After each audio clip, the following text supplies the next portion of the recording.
Clark playing first base. Second baseman is Tommy Herr. The shortstop, Ozzie Smith. Terry Pendleton playing third base.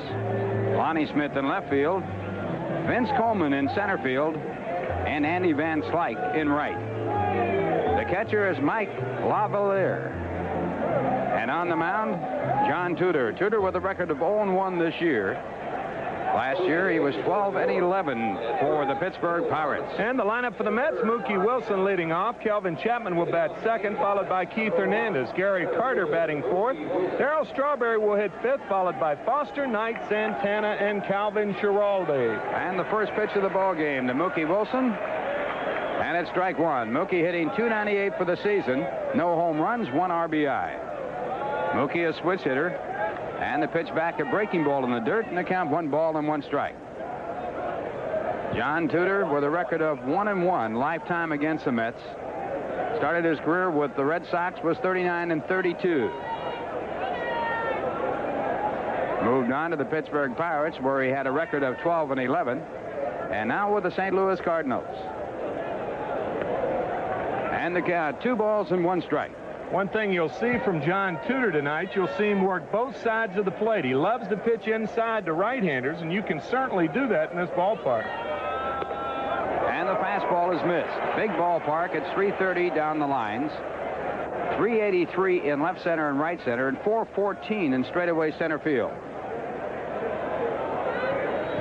Good crowd on hand as the start of this 3-game series gets underway.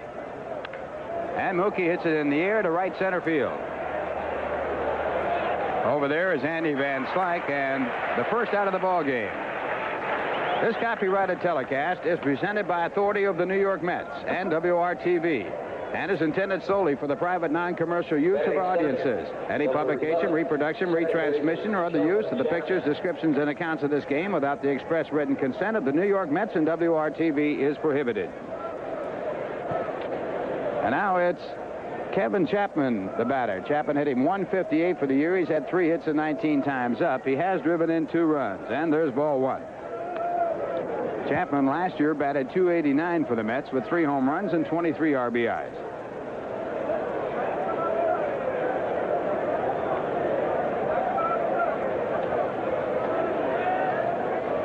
Bill Robinson, the coach for the Mets at first base. Bobby Valentine, the coach at third. And the home plate umpire, Doug Harvey, making the call. Frank Pulley, the umpire at first base. Joe West at second base, and Harry Gregg, the umpire at third. And this went up the middle and through into center field as a few drops of rain start to fall.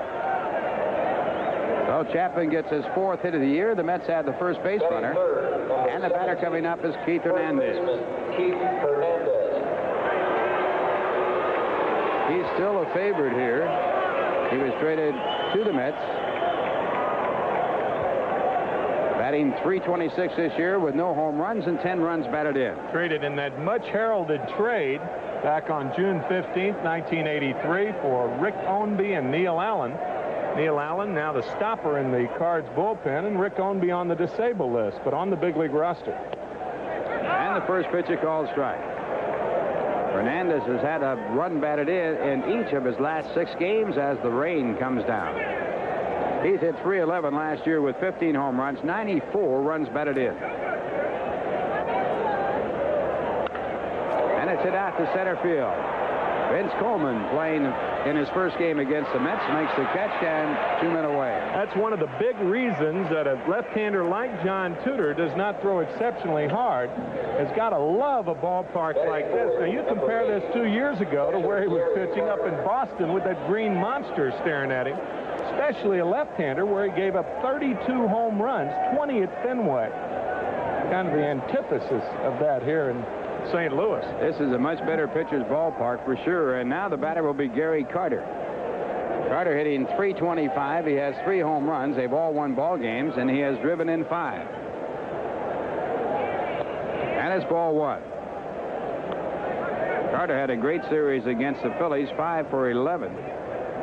Last year he batted .294 with 27 home runs, 106 RBIs, tied for the National League lead in RBIs with Mike Schmidt.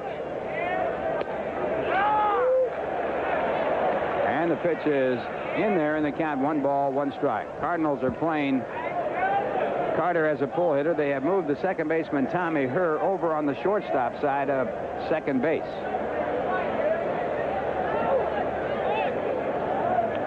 Interesting in a double play situation too, huh, Ralph?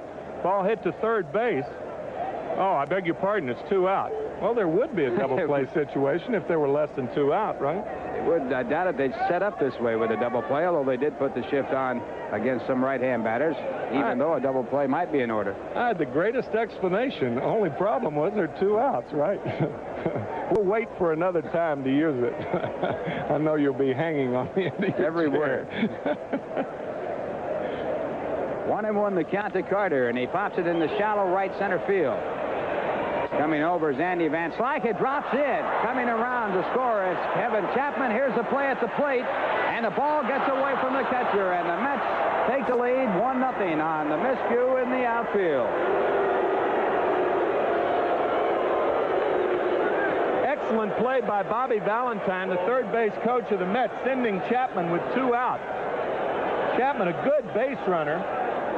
Nobody can decide on who wants the ball here. Van Slyke really should be the guy to take charge because you've got an inexperienced center fielder. Generally speaking, your center fielder is your captain in the outfield. And now the short hop throw. Look, Lavalier looks like he's making a skate save. He looked like Billy Smith there. Now, Van Slyke is really tentative, and so is Coleman. Usually, as I said, the center fielder would take charge, but he's too young to take charge. And the first pitch to Strawberry, a fastball, a swinging strike. Strawberry batting at .205. He has 3 home runs and 5 RBIs. All of his home runs have come with no one on base. They are charging that as an error on center fielder, and this ball is gone. Goodbye. The darkness. Oh. Darryl Strawberry with his 4th home run of the year, and the Mets lead by a score of 3-0. And John Tudor could not believe what has happened to him. 3 unearned runs for the Mets here in the first inning, and I'm telling you, this ball is smoked. Unbelievable. Now, we said before that this ballpark is a big ballpark. Van Slyke in right field. See the darkness right there? That used to be the tunnel where the guys warmed up when this park was built back in '66. Nobody lives back there anymore, though, Ralph. Well, it's too dark. So there's the expression on John Tudor's face as he gives up the home run, and now the batter will be George Foster. Foster hitting .242. He has 2 home runs and 6 runs batted in. Swinging strike. Counted strike 2. The Mets had a ball player named Tim Harkness, and one time somebody came out to the ballpark with a banner that said, "Hit one in the darkness, Harkness." That ball was really in the darkness right there, although it was hit by Darryl Strawberry in the inning. The Mets score 3 runs on 2 hits. There was 1 big error, and no one left on base. The score at the end of 1/2 inning, the Mets 3, and the Cardinals coming up. Now, here's a word from Manufacturers Hanover. The shortstop, Rafael Santana. Ray Knight playing third base. In left field, George Foster. In center field, Mookie Wilson. And in right field, Darryl Strawberry. The catcher, Gary Carter. And on the mound for the Mets, Kelvin Schiraldi, with a record of no wins and no losses, making his first start this year.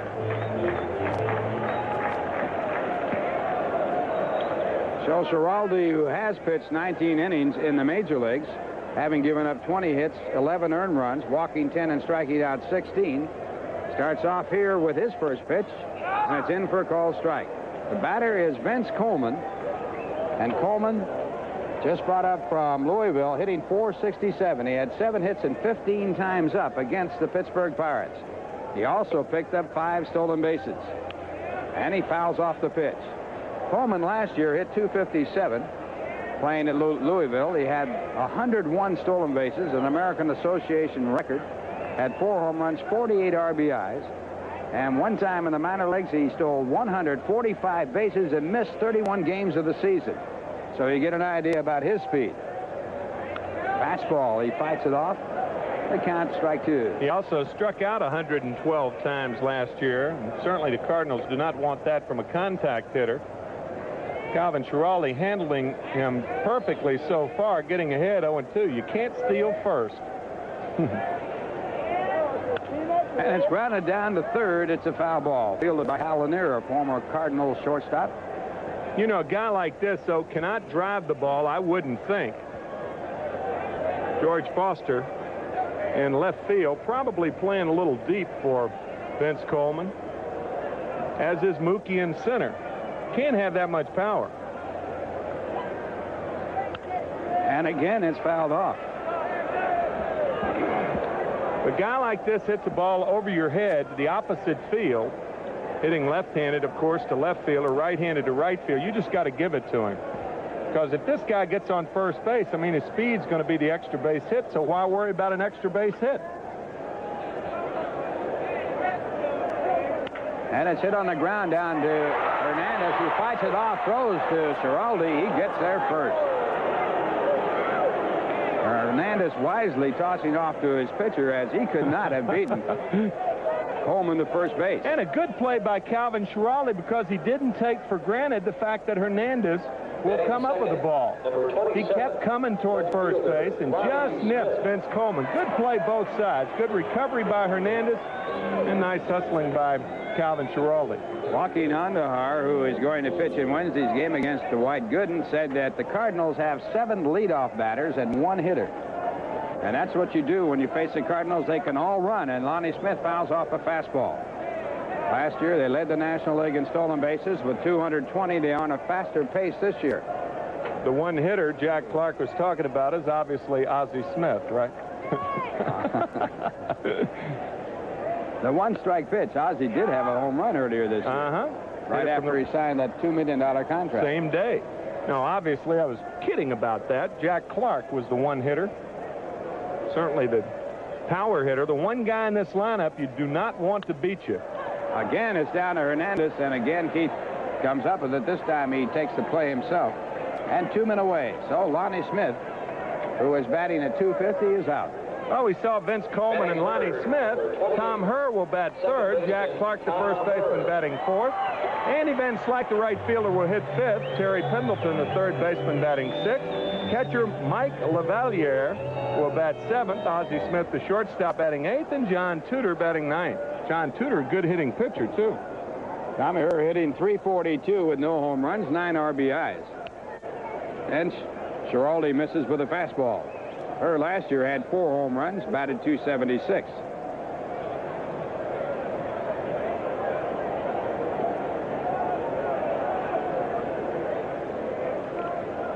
Schiraldi back again with a fastball. 2 balls, no strikes. Schiraldi at Tidewater, 1-1 and lost none. He had an earned run average of 1.50 in 2 ball games.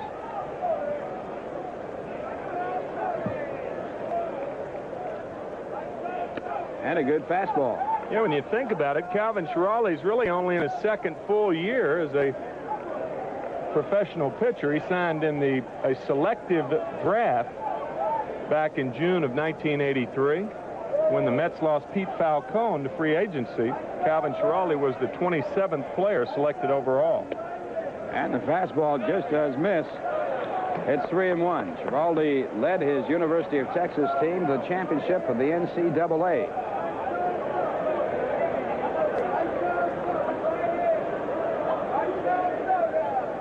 Mets leading by a score of 3-0 with 2 men out in the bottom of the first inning, and Tommy Herr walked.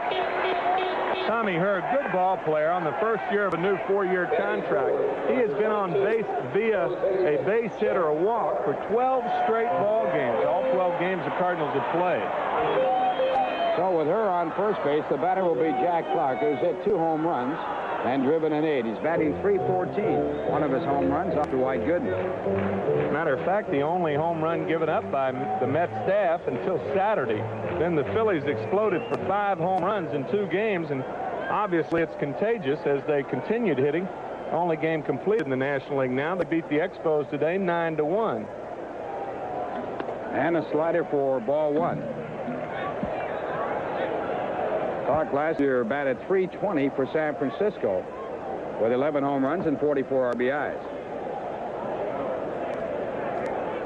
Tommy Herr, not really a strong threat run on the bases, especially with the Mets leading 3-0. And 2 out and Jack Clark hitting, right. Clark at the plate. Mm-hmm. Again, the throw to first base. Herr back.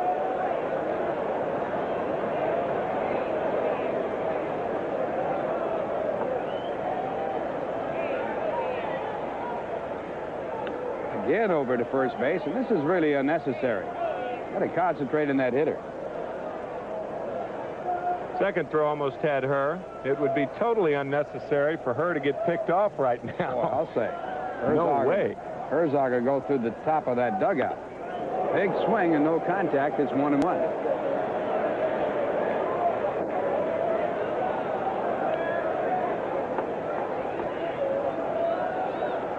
You mentioned the .320 average by Jack Clark. He came down with a severe knee problem June 26th and was out for the rest of the season for the Giants. Played in only 57 games last year. And again, the breaking ball and the count 2 balls and 1 strike. Cardinals gave up 4 players to get Jack Clark. Dave LaPointe, David Green, and Jose Gonzalez, who changed his name to Joe. To Jose Uribe. Not even close to Gonzalez. And there is another breaking ball, and now it's 3 balls and 1 strike. Ralph, did you see that quote by Rocky Bridges in the Sporting News? He said that Jose Uribe is truly the player to be named later because he was named later. A legitimate one there. Yeah, right. And a strike call, and the count now at 3 balls and 2 strikes. Clark did not agree with Doug Harvey, the home plate umpire.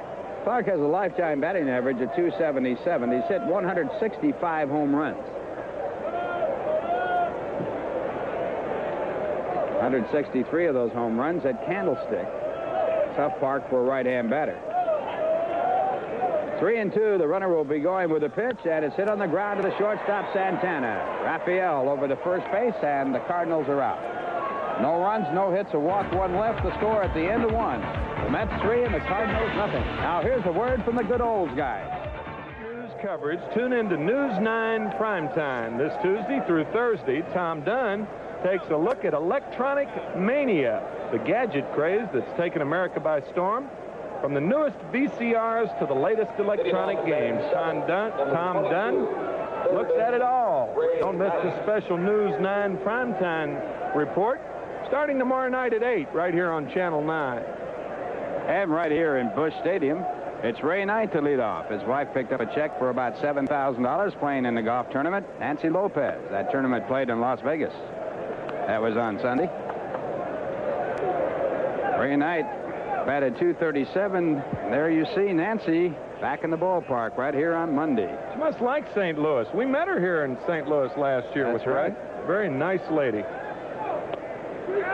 And a strike call. Ray hitting .333. He was reactivated from the DL disabled list on Saturday. 1 for 3 in his first ball game. John Tudor, the pitcher, and he misses with a curveball. The ball must have hit him on the foot, huh? I think it did on the left foot. It's one thing that cannot happen to Nancy Lopez, which she's playing golf. It happens to me on some of my swings. I probably have done everything but hit my front foot with a drive. Huh. That's right. Right between your legs. Now the batter is Raphael Santana. Raphael hitting .167, 5 hits and 30 times up, and the first pitch is strike. Speaking of left-handers, James Michener was voted the left-hander of the year. And he couldn't understand why he got that great award, because he said he was right-handed. There's a pitch back. He says the only thing that he could do with his left hand was to scratch his right elbow. He didn't write right-handed, right? No, he certainly did. Or he didn't write left-handed. Left-handed. Here's the 1-1 pitch. Fooled him with that one, and it's 1-2. Little turnover fastball, acting sort of like a screwball. Why did Michener get the award? Well, the fellow who gave him the award that selected him said he went through a book of famous left-handers and his name was in the book. And how it got there, no one knows. He hangs around with Stan Musial an awful lot. They've taken several cruises together. Maybe they thought he was left-handed because he was hanging around with Stan. 2-2 the count. Stan doesn't look like he's 78 years old, though. Oh, that won't get back to him. I played in a ball game that was Stan Musial's last game. What a thrill that was. Back in early October 1963, a very emotional day for a man with 3,630 hits. And there's a hit right there. Santana reaches out, slaps it into left field, and the Mets have runners at first and second with no one out. They're leading 3-0 on 3 unearned runs in the first inning. And the batter coming up is Calvin Schiraldi. One of the most amazing things I'd ever heard about Stan Musial, and I guess in the coincidence line of storytelling, 1,815 hits at home and 1,815 hits on the road. That's what you call playing it very consistently. Yeah, I would say. Stan Musial held the record for the most hits in the National League until Pete Rose came along and broke it. Broke it off the St. Louis Cardinals. Mark Littell back in '83. Make that 82. Check that, 81. Schiraldi squaring around. And the pitch in the strike zone, so it's a strike. Tommy Herr now coming over to talk to John Tudor. If you remember, Ralph, Pete Rose broke that record when after the 2 months of the layoff, it was the first game on a Monday.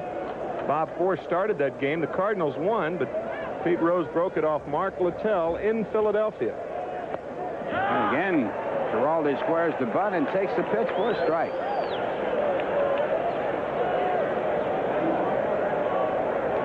Musial had 3,630 hits. So now Schiraldi with a 2-strike count. The Cardinals still looking for the bunt attempt. Look how close to third base Ozzie Smith is. And he tries to bunt it, butts it foul, and he is out. Never be recorded as a strikeout. So Schiraldi fails to help his cause as he fails to bunt. The runner still at first and second, and the batter coming up for the Mets will be Mookie Wilson. It was interesting to see the third baseman here. Watch Terry Pendleton, 0-2 the count. He's charging, the pitcher's charging. Had Pendleton fielded the ball, he would have gone to third base because Ozzie Smith would have been there. And on the rug, Ralph, you got to find the seam. You got to bunt it hard between the pitcher and third baseman, or the first baseman and the pitcher. If you make a perfect bunt down, they got you. Using that rotation play, it's tough to bunt a runner, 2 runners over. And a drive into right center field by Mookie. This will be extra bases. Coming in to score is Ray Knight. Behind him, Rafael Santana. Mookie on his way to third, and he goes in with a 3-base hit. And the Mets lead by a score of 6-0. Make that 5-0. One of the real delights in following this Met club is watching Mookie Wilson run. A lot of triples hit in this ballpark. Cardinals led the National League in triples second baseman back in 1983, and Mookie Wilson, an easy triple for him. If you can find a gap in this ballpark, you can get a triple, because it's a ton to right center and left center. And for Mookie Wilson, that is his second triple of the year. And the Mets leading by a score of 5-0. A runner at third base with 1 out, and Kevin Chapman the batter.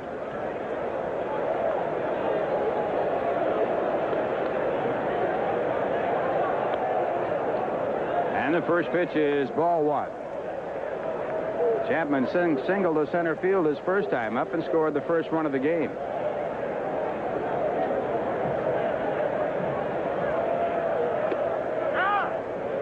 And the strike call. The count 1 ball, 1 strike. Early activity in the bullpen. Ken Daly, also a left-hander, as you see. John Tudor, the victim of some shabby fielding in the first inning, but this time 2 earned runs, and he started the inning off by hitting a batter. That puts the count at 1-2 on Chapman. Coming into this game, working 17 innings, Tudor had given up only 2 earned runs. and had a record of 0-1. 1-1 against the Mets last year in 3 games with a 1.71 ERA. So this is far and away the best performance by the Mets against the House of Tudor.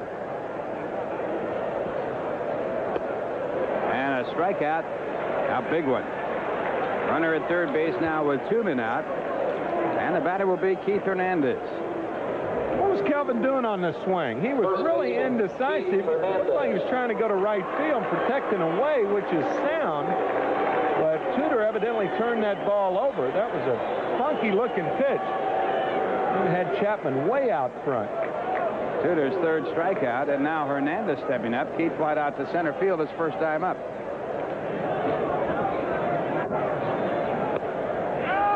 And a strike call. Keith didn't like that call. 2 pretty good umpires up there right now. Keith Hernandez as the batter is a fine umpire, and so is Doug Harvey behind the plate, the regular umpire. Only difference, Keith doesn't have an indicator, right? That's all. Keith has one of the great eyes as a hitter. Knows the strike zone as well as anybody. Doug Harvey, the veteran, behind the plate. And it's hit slowly to the first base side. Jack Clark will take it by himself, and that'll retire the side. But in the inning, the Mets get 2 runs on 2 hits. The big hit, the triple by Mookie Wilson. They leave 1 at third. The score at the end of 1.5 innings, the Mets 5 and the Cardinals nothing. Now here's a word from second. The Mets leading 5-0, and a man coming in for the play-by-play who was there when they opened this ballpark up to the public. Tim McCarver. All right, Ralph, thank you very much. May 12th, 1966, this beautiful edifice was constructed, or the end of construction. Cardinals finished their season, and then the first complete year in this stadium won the World Series against the Red Sox in '67. Yeah, the All-Star game here that year, and it was a 100-degree day, and they asked Casey Stengel what he thought about it, and he said it holds the heat very well. And it does, too. Andy Van Slyke batting .295, so he's been rather hot in the early going. Takes a strike from Calvin Schiraldi. Calvin has been staked to a 5-run lead here in the bottom of the 2nd inning, and the Cardinals are not really a good catch-up ball club, are they, Ralph? Well, they have to do it with speed, and they have no power to speak of, and it's tough to catch up with singles and stolen bases. Change up, foul down the left field line. That ball curved foul. Van Slyke hit it well, but it's 0-2. Van Slyke last year hit 7 home runs for the Cardinals, while he batted .244. If you're the Cardinals and Whitey Herzog, do you change your, it's early yet, you change everything around and kind of put a rope on the guys at first base, or do you play the same game? Got to play the same game. Got to stick with your game plan. Something that certainly was not in vogue years ago, but I think it's changed for the most part. Usually if you were down by more than 1 run, you wouldn't even think of running, trying to steal a base. But the game has changed for the better, I think, in that respect. Well, this ball club is definitely a running type club tailored to this ballpark. 1-2 to Andy Van Slyke. Strike 3 on the fastball. First strikeout for Calvin Schiraldi. 1 away. Well, this pitch is a borderline pitch, but certainly close enough to swing at. Van Slyke thought it was inside, but the ball tailing back over the inside corner, and a called strike by home plate umpire Doug Harvey. The ball had some get back on it, didn't it? Tailed right back in that strike zone. Terry Pendleton, the batter, batting .244 with 1 home run. That home run, a grand slammer yesterday, his first of his major league career. And they asked him if he'd ever hit another one. He says, no, not in high school, not in Babe Ruth League, not in Little League, not in grammar school. Very interesting. He's now tied in Grand Slam home runs with Joaquin Andujar, the pitcher. Fastball, a little breeze ball up and in. 1-1 to Terry Pendleton. This one is right under the chin. This is a little chin music right here. Van Slyke, pardon me, Terry Pendleton wore the Mets out last year. Batted .421, second to Jeff Stone in hitting against the Mets. 2-1 to Terry Pendleton, switch hitter, batting left.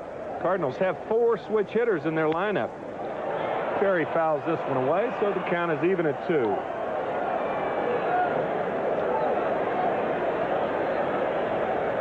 Pendleton had a very poor spring after that .324 year last year.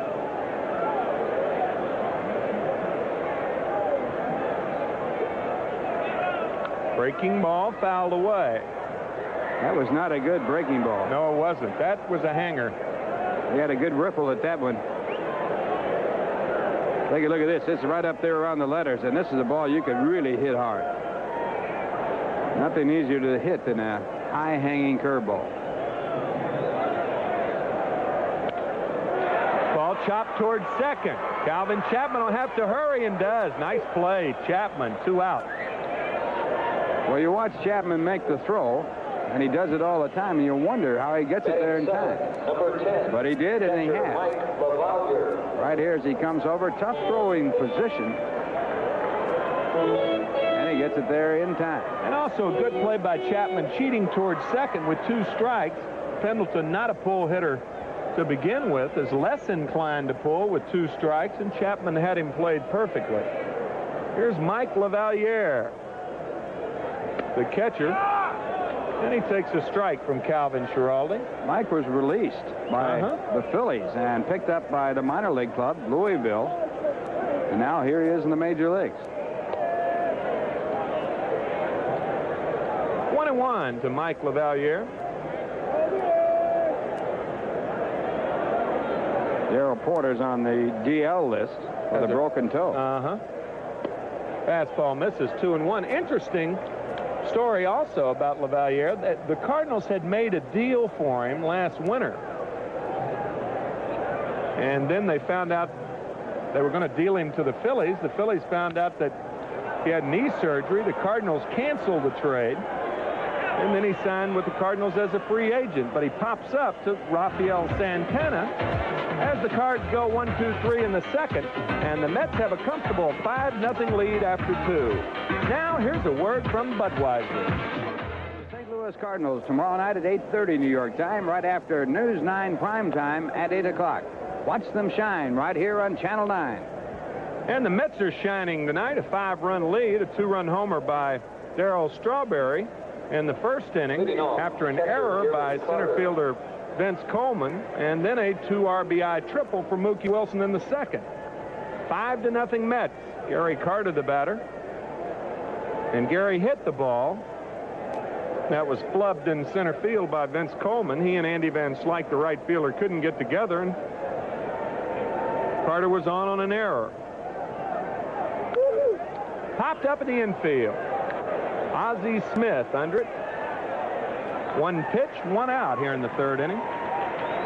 At Montreal, the Phillies continue their winning ways, winning their 3rd in a row as they defeated Montreal 9-1. Raleigh, the winning pitcher, now 2-0. Wilson a home run in the 8th with 2 men on. Dawson got a home run for Montreal's only run, his 3rd of the year.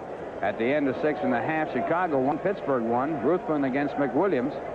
Durham a home run, his 4th of the year in that game. Darryl Strawberry, a tremendous home run his last time up, his 4th of the year. And Gary Carter was aboard.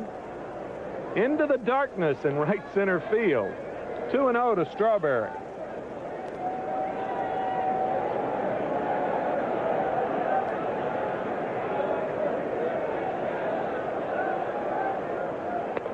There's a strike, 2-1 to Darryl.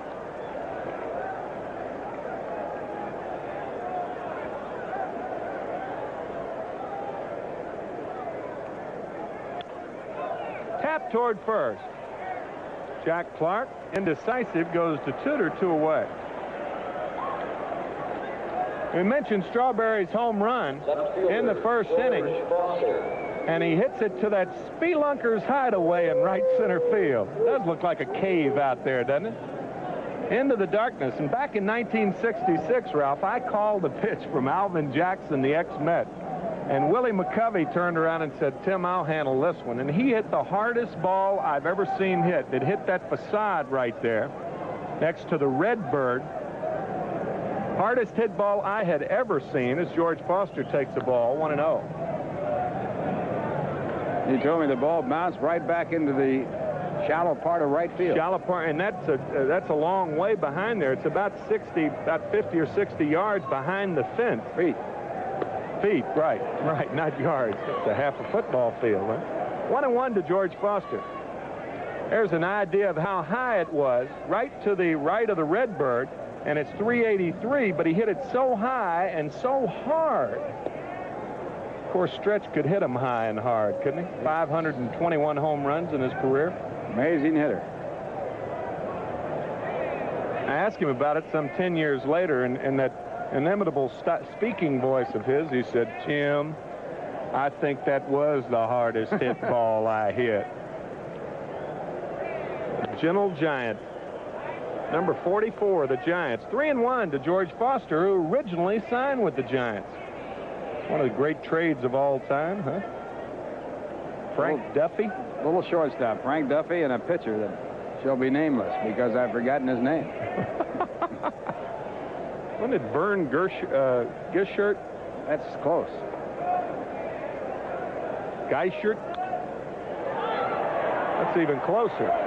If that was the guy. Vern Geischert was his name. Okay. Frank Duffy and Vern Geischert from the Cincinnati Reds to the Giants, and Foster went over and had a few problems this first year. And here we are, 12 years later and 315 home runs later. George had a big 3-run homer yesterday at the Vet in Philadelphia.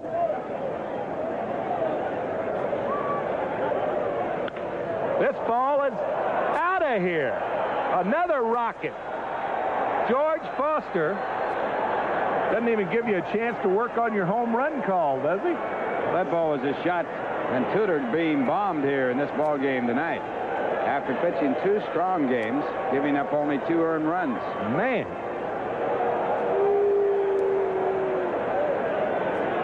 John Tudor gave up 32 home runs 2 years ago in Boston, 20 at Fenway. Ray Knight. Imagine where that would have been at Fenway. That would have been over the railroad tracks. And Foster gets that fastball and drills it. He had 24 last year. He now has 3 for this year. And the Mets have a total of 11 home runs this season. And Ray Knight, the batter. He takes the fastball outside. The Mets have exploded for 6 runs here in the first 2 2/3 innings. Change up is over for a strike. 1-1 to Ray Knight. There you get a great shot of the extension, the perfect move on a ball that you would expect from George Foster, and there's no doubt about it. No doubt about either one. First Strawberry to right center, and now George Foster to left center. And Ray Knight has to follow the act.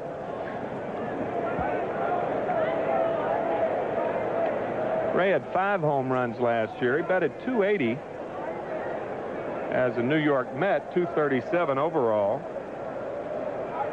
His lifetime batting average is .280. Did he hold up in time? Yes, says first base umpire Frank Pulley. So it's 2-2 to Ray Knight.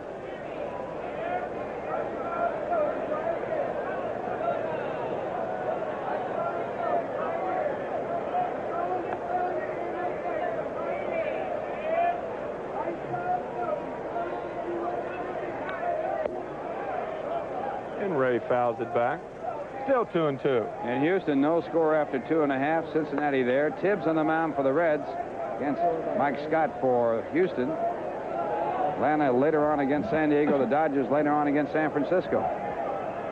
How about those Reds, huh? 7 in a row. They got quite a combination there, Tim, in the new owner and also Pete Rose. The new lady owner, Marge Schott, with the Cincinnati Reds. They call Pete and Marge Hustle and Bustle. Little bloop to right field, and that's in there. So a blast and now a bloop, and Ray Knight's on there with 2 strikes, or with 2 out. And the batter, Rafael Santana, who singled and scored a run his last time up. Cleveland defeated Detroit 6-4 today. At the end of 6.5 innings, Kansas City won Toronto nothing. At the end of 1.5, Milwaukee nothing, the White Sox nothing. Minnesota won Seattle nothing after 1.5. Texas 3, Baltimore 1 after 1. Oakland later on in California. Swing and a miss at a breaking ball by Rafael Santana. The Mets 0-2, or 2-0 against the Cardinals this year. Trying to go 3-0, and they certainly have a good start. 6 base hits and 6 runs. Breaking ball, grounded toward Ozzie Smith. And the Wizard of Oz makes the play for the 3rd out. But the Mets come up with another one, George Foster's 3rd home run of the year. On 2 base hits, they stranded a runner, and after 2.5 innings of play, it's 6-0 New York. Now a word from Mita. You know, one of the best things about being an ex-big leaguer is getting freebies to the game. Call the front office, bingo. And once these fans recognize me, I probably won't even have to pay for my light beer from Miller. I love them. These fans know I drink light because it's less filling and it tastes great. Good seats, huh? You're in the wrong seat, buddy. Come on. Oh, I must be in the front row. Come on. Light beer from Miller. Everything you always wanted in a beer, and less. Good seats, hey, buddy? He missed the tag! He missed the tag! Strawberry Sundays in honor of the Mets right fielder. This year it'll be chocolate Sundays to enjoy as the Mets battle the Pirates. That Super Sunday of free Carvel ice cream to all fans Sunday afternoon at Shea. Also, Ralph, Mother's Day is coming up this year on Sunday, May 12th, and the Mets plan on making it very special for Mom that day.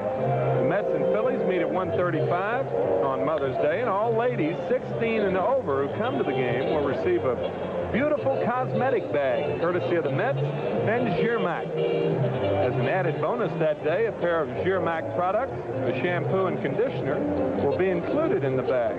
So don't make Mom stay home and cook on her big day. Bring her out to Shea on Sunday, May 12th. The Mets meet the Phils, 1:35. Well, the Pirates have taken a 4-1 lead over the Chicago Cubs. We are scoreboard watching early this year, aren't we? Well, the Mets and Cubs started their action today tied for first, 2.5 games up on the third place team. And Ozzie Smith will lead it off here in the 3rd inning, batting .225. As we mentioned earlier, he does have a home run from the right side this year. And a strike. Mike Jorgensen, the ex-Met, as Ken Daly, the left-hander, warms in the bullpen. So Jorgensen will be the hitter, and Ozzie Smith gets the first hit of the game for the Cardinals. It's like an off-speed slider that Ozzie Smith just served into center field. And right here, Ozzie gets on top of it. That's really swing down on a ball-type swing, and he lines it into right center field for the first hit. Looks like your backhand in tennis, huh? That's what Hank Greenberg told me. Well, Mike Jorgensen is hitless in 3 at-bats as a pinch hitter. Played 1 game in late-inning defense. Jorgie originally a New York Met, went to the Montreal Expos.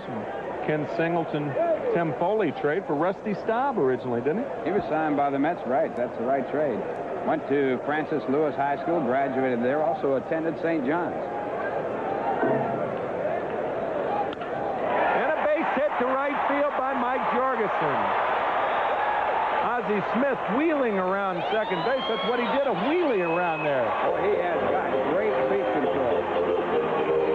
And as he hit the bag at second, he turned all the way around at a 360 to see whether or not the ball was going to be fielded by Darryl Strawberry. Darryl got it on that first hop, and Smith wisely stayed at second against Strawberry's arm, and Smith goes back to second. Like Baryshnikov pirouetting around second there.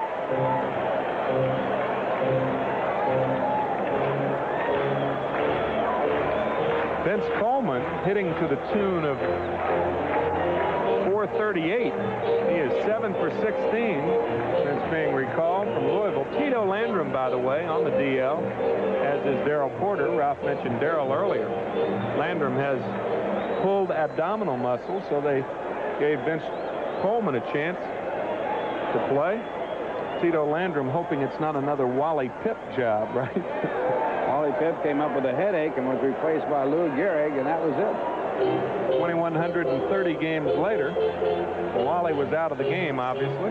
He was a pretty good ball player, I understand. Was a good ball player. Carter talking to Calvin Schiraldi. The Mets need an out. They don't care about the double play, especially with Coleman hitting. Ray Knight way in at third base.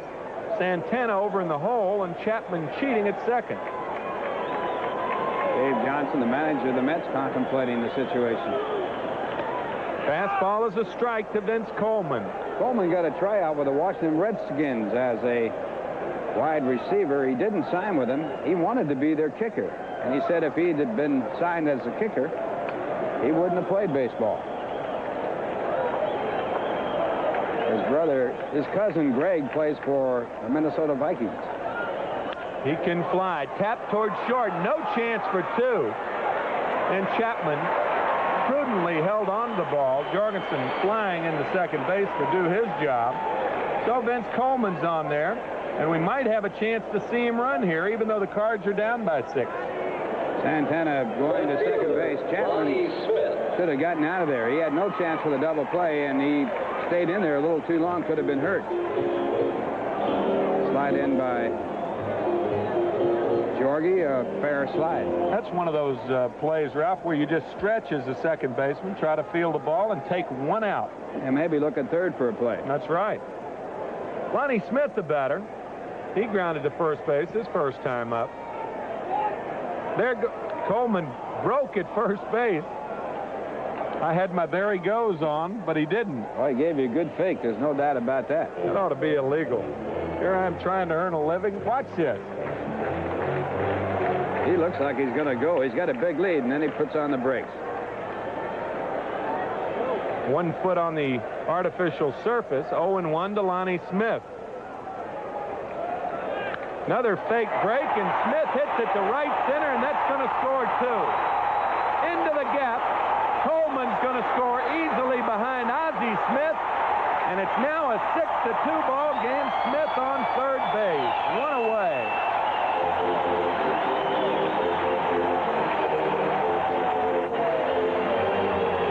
Well, Lonnie Smith also with great speed. He takes that fastball out of the right center field. He picks up his second 3-base hit. And he also drives into his 4th and 5th RBI.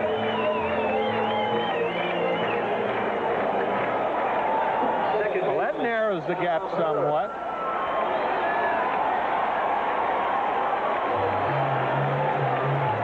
Coleman running the bases a little bit undecidedly, but he's got the kind of speed that there's no play at all on him. Man, he can fly. Might be the fastest man in the game, and also a very good runner, Lonnie Smith over at third. Infield back for the Mets. Tommy Herr, the batter. And he rips the ball hard to right field, and it had too much hang time, and I got to believe Darryl Strawberry's got to make that play. But he pulled up, and Tommy Herr has an RBI single. Well, the Mets had a 6-0 lead, and now 3 of them are across for the Cardinals, and it's a new ball game. As the Mets, after their starting pitcher, Dwight Gooden, find that they have not been able to get consistent pitching. And Roger McDowell down to heat up, the right-hander, warming up for the Mets in their bullpen. 6-3 now. Mets lead it. And the batter, Jack Clark, who grounded to short his first time up.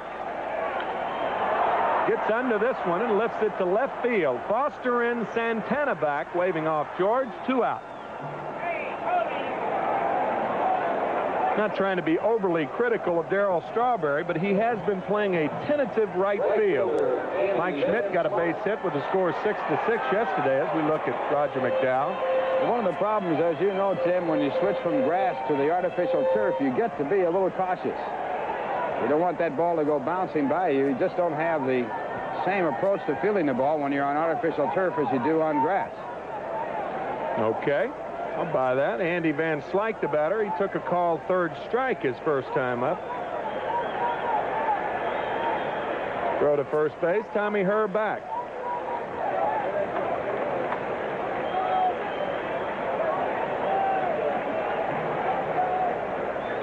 One other added factor, of course, the turf and the rug does change things, but when you do come in and you do get a short hop, it's going to be a true short hop.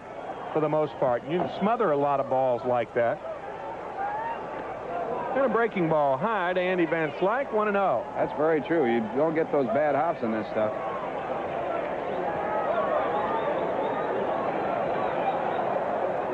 Six to 3 ball game.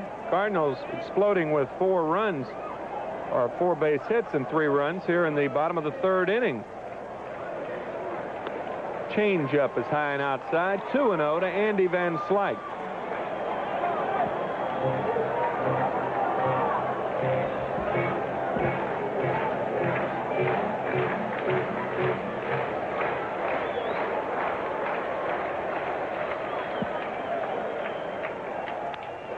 Grounded towards second, and Kelvin Chapman over to Keith Hernandez for the out. But the Cardinals come back with 3 runs on 4 hits. No errors and 1 man left. And at the end of 3 here in St. Louis, Missouri, it's 6-3 New York. Now a word from the good old guys. There's more murder and mayhem as dial 9 for murder. Week continues on Channel 9's 4 o'clock movie. Tomorrow afternoon, Tom Selleck makes his motion picture debut as a private eye on the trail of an arsonist in the mystery drama The Movie Murderer. Tuesday on the 4 o'clock movie right here on Channel 9. 6-3 ball game, top of the 4th. To call it for you, Steve Zabriskie. Steve? Thanks a lot, Timmy. Ken Daly is the new pitcher for St. Louis. No record so far, nor any saves. His 5th appearance. He's pitched only 4 innings, allowing 6 hits, no earned runs. He's walked 1 and struck out 1 in those first 4 innings of relief work, and he'll be facing Calvin Schiraldi, who will lead off here in the top half of the 4th inning. Mets leading 6-3.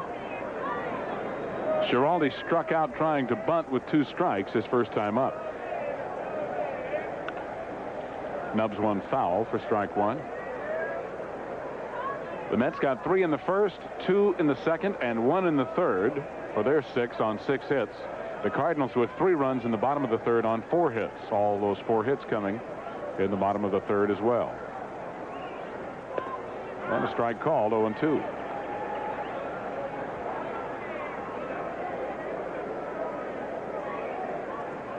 Schiraldi's big enough, he ought to be able to do something with the ball when he makes contact. Of course, he's been playing at Tidewater where they have the DH, and he strikes out. First strikeout for Daly, and the 4th in the ball game. Size does not necessarily mean a good hitter, of course. You ought to see Kareem Abdul-Jabbar swing a baseball bat. Is that bad? I saw that one time in Dodger Stadium, and it made me sick. I shoot baskets better than he swings a baseball bat, I guarantee you. It just shows you how tough it is, the art of hitting. I believe it's the single most difficult thing to do in any sport. By the way, I cannot shoot baskets worth a tap. No round ball player here. No. Mookie Wilson looks at a called strike. 1-1. Mookie 1 for 2. Big 2-run triple in the second. He flied out to right fielder Andy Van Slyke in right center field the first inning. Ripped fair inside the bag. Mookie should have at least 2 on this one. Lonnie Smith waits for it in the corner, and Mookie cruises into second, standing with a double. Mookie came into this game hitting .364 over the last 8 ball games, and in the last 8 he now has 5 doubles and 2 triples. This ball just inside the bag. No chance for Pendleton to do anything, nor Lonnie Smith for that matter. He plays the carom beautifully, and it's a good time to try to steal third with 1 out. You're willing to take more chances if you're on second base with 1 out than you would with none out or 2 out. Especially when you have a 3-run lead. Be aggressive. 7th hit for the Mets, and here's Kelvin Chapman, 1 for 2, single to center and scored in the first inning, struck out in the second. Chapman now hitting .190.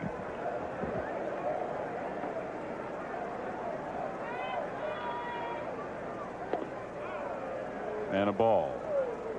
Tommy Herr cheating towards second in an effort to keep Mookie close.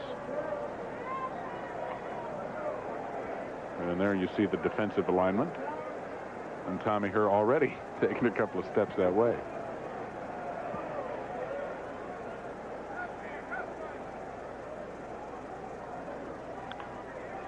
popped up, playable on the right side of the infield. Jack Clark drifting around. I don't know what you call that dance, but it needs some music. Call it a two-step. He made the catch nonetheless. 2 away. Like Brazil 66. They're still around. They're Brazil 85 now, or 84. Sergio Mendes. He was doing the samba out there, though.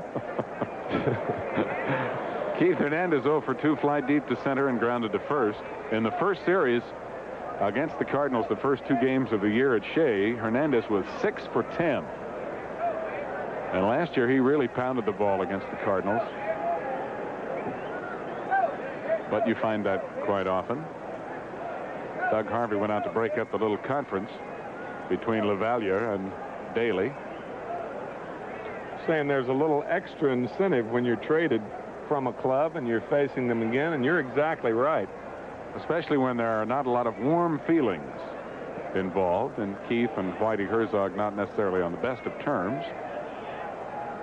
One big problem when you're traded from a club is trying to try too hard. Got to really key it down because you want so badly to show that they were wrong. Ball 1. Herr has moved now way off the bag. There you see Whitey. Because of the left-hander Hernandez up, Herr playing more over toward the hole.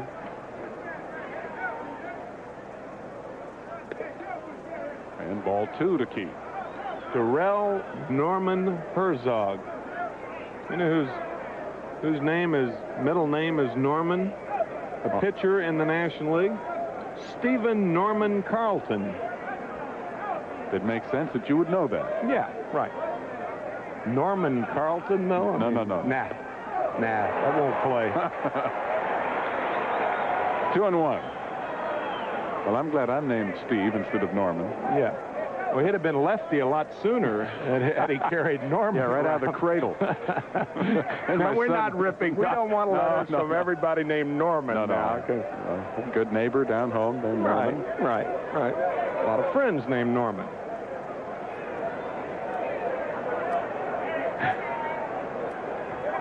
You do like to walk that fine line of letter writing, though, don't you?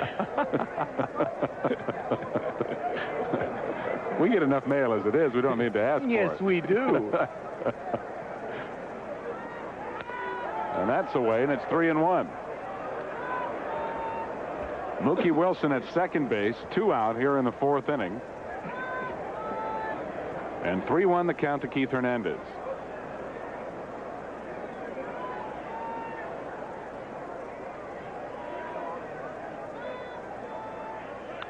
And it's ripped into the gap in right center field. It'll be in there for extra bases. Mookie will score very easily from second base as Hernandez motors into second with a double, and the Mets lead 7-3. For Hernandez, his club-leading 11th RBI of the year. Not only that, Steve, his 7th RBI in the last 7 games, tying Don Clendenin, Tommy Agee, Dave Kingman, and Claudel Washington for 7 RBIs in 7 straight games, so that's a Met record. And I'm sure Keith is glad that he got it against the Redbirds, his ex-team. Keith also now has a 7-game hitting streak going and has driven in a total of 9 runs in the last 9 ball games. And as you just said, Timmy, 7 in a row. Breaking ball to Carter is a strike. Gary reached on an error in the first inning on a fly ball into right center field, dropped by Vince Coleman. Gosh, you know, Steve, Ken Daly is really an enigma out there. You see his stuff. You see the good breaking ball, the good moving fastball, and yet he's not effective. And I don't understand why. The quality breaking ball he throws. Throws pretty hard. Maybe just the wrong pitch at the wrong time. He had some brief success with Atlanta, but then really fell on his face, and that's why they traded him to St. Louis. Really, they sort of gave up on him when a couple of years ago they were really looking to him to be a superstar of the future for him. Pickoff play at second, but Hernandez is back. Herr has cheated over behind the bag as they did in Carter's previous at bat, so makes it a little easier for the Cardinals to put that play on. Ken Daly, the #1 draft choice by Atlanta in 1980. See that arm, you got to like it, but somehow he hasn't put it together. I can't understand it. Just outside. 2-1. Gary 0 for 2 also popped up to short back in the 3rd inning. Gary came into this game hitting .455 over the last 3 ball games.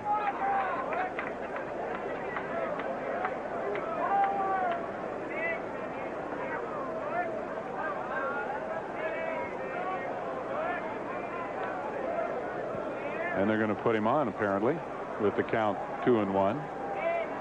This will be the second intentional ball. So an intentional pass to Carter to put runners at first and second, and bring up Strawberry to face the left-hander Daly. And Darrell's going to have a lot of chances like this all year long, especially with the left-handed pitcher out there. And if he starts producing against left-handers, as he did in the 1st inning, a 2-run blast over the right center field fence, and that'll make people not know what to do and put Carter on less. So then Carter will see better pitches. That's exactly right. That's what makes the potential of this Mets lineup so outstanding. That's exactly right. Breaking ball to Darrell for a strike, and he can also look for a lot of those. Darrell with a 2-run home run in the 1st inning, and he grounded to first in the 3rd. And as you said, Timmy, that was a quality breaking ball. He's got one.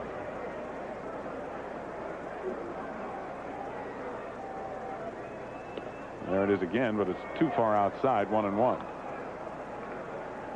Mets with runners at first and second and 2 out. 1 run is already in here in the 4th inning on doubles by Wilson and Hernandez. Keith down at second and Carter at first.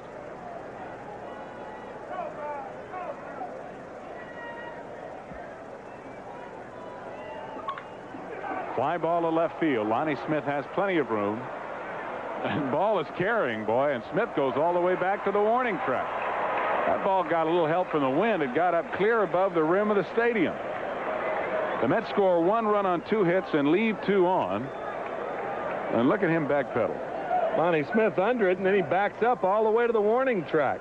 Might have been out of some other parks around here. The Mets lead at 7-3 here in the middle of the 4th inning, and we're back after a word from American Express. Tim McCarver and Ralph Kiner coming to you from Busch Stadium in St. Louis. Going to the bottom of the 4th inning, the Mets hold a 7-3 lead over the Cardinals. And for St. Louis, it'll be Terry Pendleton, Mike LaValliere, and Ozzie Smith to face rookie Calvin Schiraldi. Calvin was breezing along until the 3rd when the Cardinals picked up all 4 of their hits to score 3 runs. Pendleton 0 for 1, grounded to second, and was retired on a good play by Kelvin Chapman in the 2nd.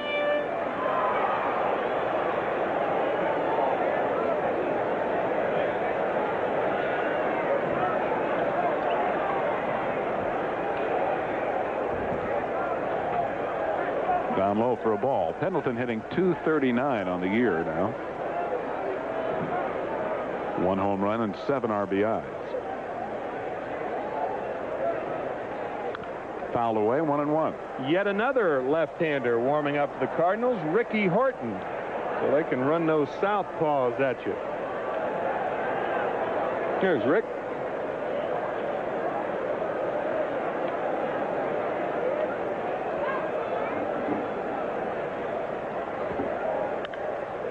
Fouled away again, 1-2. A little later in the game, you would think that Whitey might go to a right-hander to make the Mets change their lineup a little bit. It's usually good to go to a right-handed long man after you've started a left-hander, similar to yesterday's ball game in Philadelphia, as the Phillies successfully went to Kevin Gross after Jerry Koosman was knocked out of the game. Mets having all their right-handed hitters in there. Down and away, and it's 2-2. Kevin Gross got the win in yesterday's ball game. The Phillies winning their 3rd in a row, 9-1 at Montreal today. Cubs losing 4-1 in the 8th inning at Pittsburgh. Line down the left field line, but foul, and bounding up into the 1st row. Tom Gorman and Clint Hurdle playing catch. Hacky sack with her hands. Still 2-2 on Pendleton.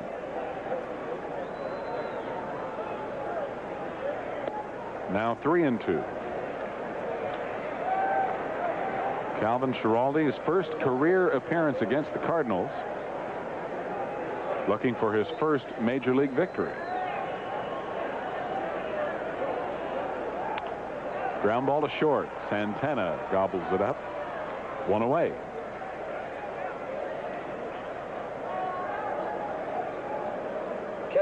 And here's Mike LaValliere. LaValliere in there for Darrell Porter, who has been injured since the first series against the Mets in New York, when I think it was Gary Carter, wasn't it, who fouled a ball off of Darrell's toe? Right. Broke his toe. LaValliere popped to short his first time up, and he takes a fastball for strike 1. That executive trainer, Gene Gieselman of the Cardinals, telling me that Darrell has made tremendous progress and is scheduled to come off the end of this week and may be ready to go. And Gene Gieselman probably took credit for it, obviously. Executive trainer of the Cardinals, our good buddy. His excellent rehab program. Isometrics with the big toe. He's a good guy. Yes, he is. Quality guy. Bob Bowman was a trainer and is now the trainer emeritus here in St. Louis. Doesn't make any more road trips, but gosh, he was around forever. Doc Bowman, still around. Still doing a fine job. Also the trainer at St. Louis University for many, many years. 2-2 the count.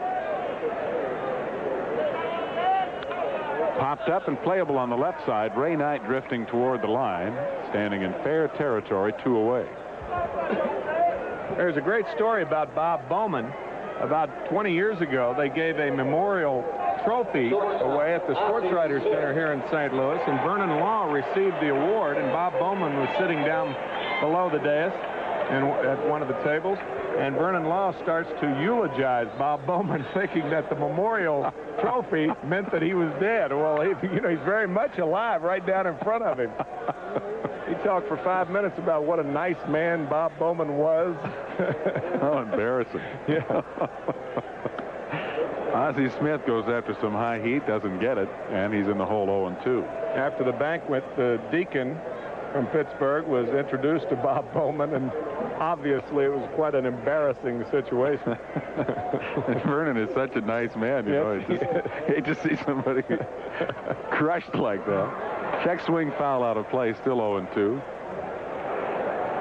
Ozzie singled to center to start the third inning and scored, starting that 3-run Cardinal rally. And on deck, Ken Daly, the pitcher.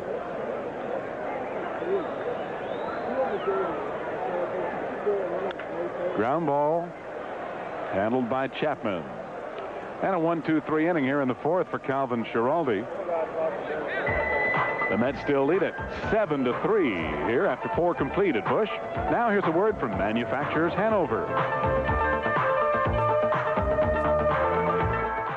Tonight, Don King presents 3 spectacular live fights featuring such greats as WWBA heavyweight champion Greg Page and former world super featherweight champion Hector Macho Camacho.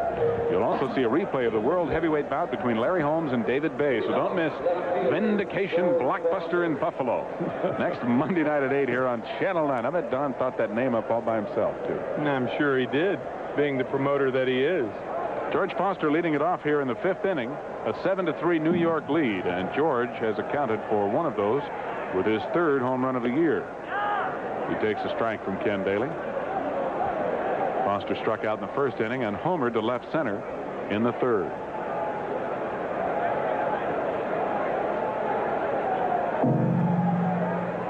George's 3-run home run yesterday at Philadelphia was his 1,750th hit of his career. Sort of a semi-milestone on the way to 2,000 hits. Kind of a mild pebble, huh? Yeah, I guess so. Sort of a milestone, mild pebble. Mm-hmm. And a ground ball down the 3rd baseline handled by Pendleton. 1 out.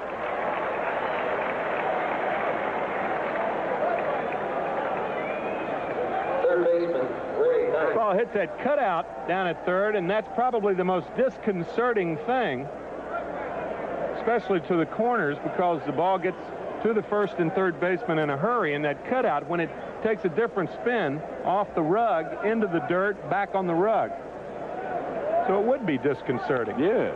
Ray Knight hits the first pitch into right center field. Vince Coleman drifts over and squeezes it 2 away.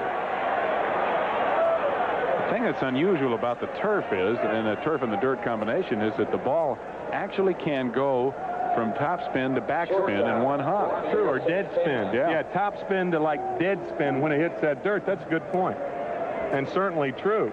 And very difficult to gauge. You really got to keep your derriere down, even on artificial surface. That's right, and the weight on the balls of your feet. Otherwise, the thing will eat you alive. Santana 1 for 2. Takes the breaking ball down and in for ball 1. Ralphie singled to left and scored in the second and reached on a fielder's choice in the third, ending the inning on a force play. Right back to Ken Daly, who flags it down, and Daly pitches a 1-2-3 inning. So things have calmed down a bit, at least for the moment, as Daly retires the Mets in order here in the fifth. 4.5 in the can here at Busch. 7-3. The Mets are leading it now. Here's a word, appropriately enough, from Budweiser. Steve Braun will pinch hit for the Cardinals, and pitcher Ken Daly. And Ricky Horton will be the next pitcher. We want to send our best wishes to our public relations secretary back at Shea Stadium in New York, Patricia Burns, who has gotten engaged to Mr. John Kershey, and we wish them all the best. All right, Steve, taking care of our social business here. Steve Braun, pinch hitter deluxe, 5'10", 180 pounds. He is some kind of pinch hitter. He is now, with 1 hit as a pinch hitter this year, only 8 hits behind Red Schoendienst for the all-time Cardinal lead. 1 for 10 against the Mets last year. 283 as a pinch hitter with 17 pinch bingles. 1-0 to Steve Braun. There's the strike. 1-1 to Steve. Braun. Good, Steve. I was going to say he's 1 for 5 as a pinch hitter so far this year. Fastball from Schiraldi is low. Calvin Schiraldi, right out of Austin, Texas, where he pitched for the University of Texas, as Ralph Kiner said earlier, leading the Longhorns to the NCAA championship 2 years ago. Braun is jammed. This ball might be playable. Ray Knight over near the stands. 1 away. Good play, Ray Knight. It was a good play, particularly the way Ray played the fence. Looking for that wall, he found out where it was early, and then he could concentrate on the ball. Center fielder. That's what's happening in the rest of the National League. Of course, Philadelphia beat Montreal 9-1 for their 3rd straight victory today. Raleigh the winner, Hesketh the loser. Pittsburgh has defeated Chicago 5-3. So the Mets have an opportunity to take back first place, sole possession of it. Vince Coleman, one of 4 switch hitters in the lineup for the Cardinals. He is 0 for 2, grounded to first, and on a fielder's choice. And the breaking ball is a strike, 0-1. Bottom of the 6th, Cincinnati, Houston are tied 1-1. Tibbs and Scott locked up in that one. Later, it'll be Atlanta at San Diego and LA at San Francisco. That young Cincinnati pitching staff is not giving up too many runs. Lifted to left field. Santana back and Foster in. Santana makes the catch. 2 out. 7 in a row retired by Calvin Schiraldi. 7-3 New York lead. 7-8-0 for the Mets. 3-4-1 for the Cardinals. I'm Tim McCarver along with Steve Zabriskie and Ralph Kiner. Right here on WOR. One of many, many games. Matter of fact, we'll be back tomorrow evening, 7:35. And then at 1:35 Eastern time, 8:35 actually tomorrow night Eastern time, and 1:35 Eastern time on Wednesday, as they have a businessman special here at Busch Stadium. And a slider to Lonnie Smith for a strike. 0-1 to Lonnie.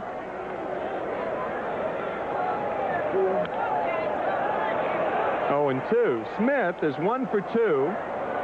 Scored a run and drove in 2 with his 2nd triple of the year in his last at bat.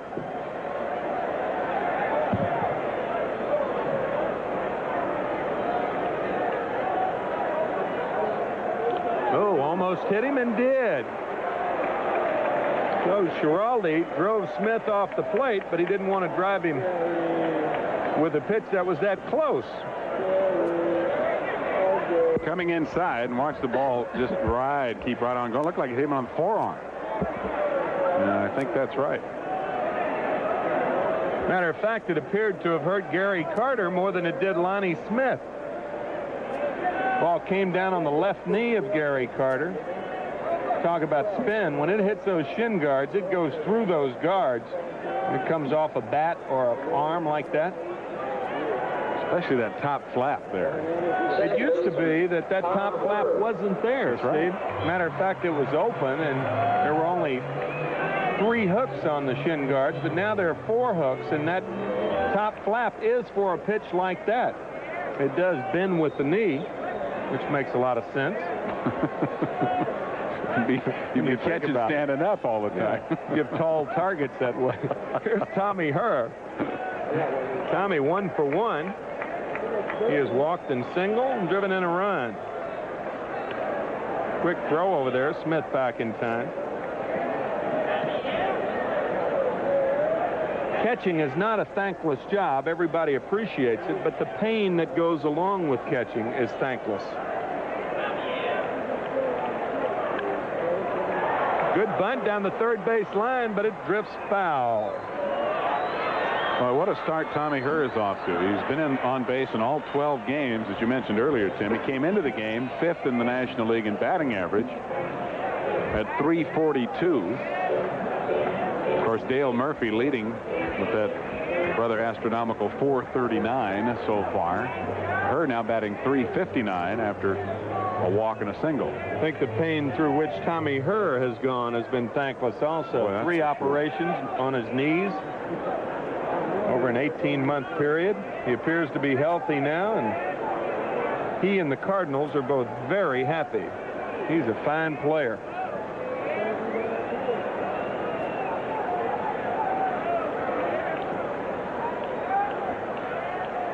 There goes Lonnie Smith. Fly ball left field. Foster over near the line for the 3rd out. So it's official. Calvin Schiraldi can win this game now as he goes the regulation 5 innings. No runs, no hits, no errors, and 1 left in the 5th. And after 5, it's 7-3 New York. Now here's a word from the good old guy. 15. We got this game won. Yeah, you guys are buying a light beer from Miller. Yeah, nice Philly. One out to go. Yeah, what can he do to us now? Hey, I'll keep the change. Here's Rodney.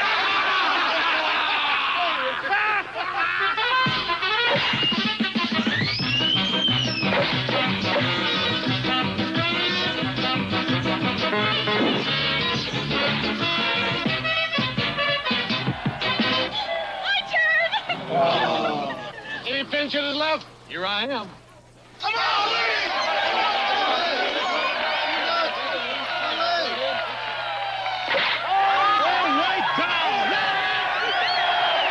Light beer from Miller. Everything you always wanted in a beer, and less. Hey, wait a minute. This game isn't over yet. I caught that ball. When the legendary rock groups of the 60s return and visions of vintage video. This Friday night at 11, right here on Channel 9. New pitcher for the Cardinals is Ricky Horton. No record, nor ERA, nor saves. He has pitched 4 innings, allowed 1 hit, and struck out 2, walked none. And Calvin Schiraldi takes a ball. Make that a strike. 0-1 to Calvin. He's 0 for 2. He has struck out twice. 7-3. Mets lead it. We're in the 6th inning here at Busch Memorial Stadium, and it's 0-2 to Calvin Schiraldi.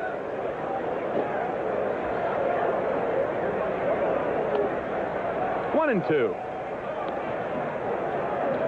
Ricky Horton from Poughkeepsie, New York. 6'2", 195 pounds, 25 years old. Slider is a ball, 2-2.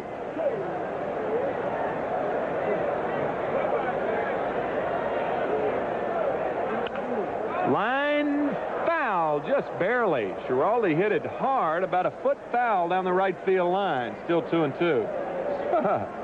Well, Redbird has a partner, Sue Bird. Outstanding costume. Certainly doesn't look homemade. Never would know it. It looks mass-produced. Get out of here. That is a bad-looking outfit right there. I mean, if Sue Bird has any mirrors in her home. That is a... Well, there are mascots, and then there are mascots. We've run the gamut. We saw the Philly Fanatic yesterday. Third time in a row that Calvin Chapman has struck out, and he's done it against 3 pitchers. Did it against Tudor, Daly, and now Ricky Horton. 1 out. Center fielder, Mookie Wilson. And the batter, Mookie Wilson. Another good night for Mookie. 2 for 3, a run scored, 2 RBIs. He has been red hot. Boy, he is really on everything that's being thrown to him. In the last 9 games, including tonight, 8.5 games, if you want to be technical, Mookie has 5 doubles and 2 triples, 7 extra base hits. I'm glad you were technical then. I like being technical. 0-2 to Mookie Wilson. Should be accurate. Fouls this one back. The minute we say he's seeing the ball good, he goes at a tunnel ball outside. Need to shovel to hit that ball. Still 0-2. I don't know how he got the end of the bat on it, but he did.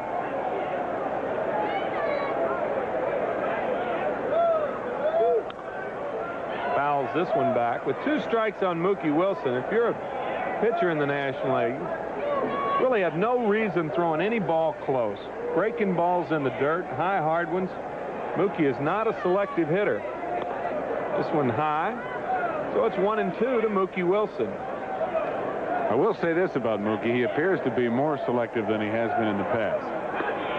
Swing and a miss. Horton took a little off of that change-up. Goes very slow, I guess. The pitch was on the outside part of the plate, if not on the corner. Mookie was just out in front. Calvin Chapman, the batter. I agree with you. I think Mookie, he may not be drawing more walks, but he's getting better pitches to hit in the early going. That's 8-3 coming into this ball game, and a change up to Calvin Chapman outside. And although Mookie is leading off tonight, I think a lot of it has to do with hitting second most of the time. Could. Sort of makes you, if Wally Backman's hitting ahead of you and getting on base, you have a tendency to have to be a little more selective.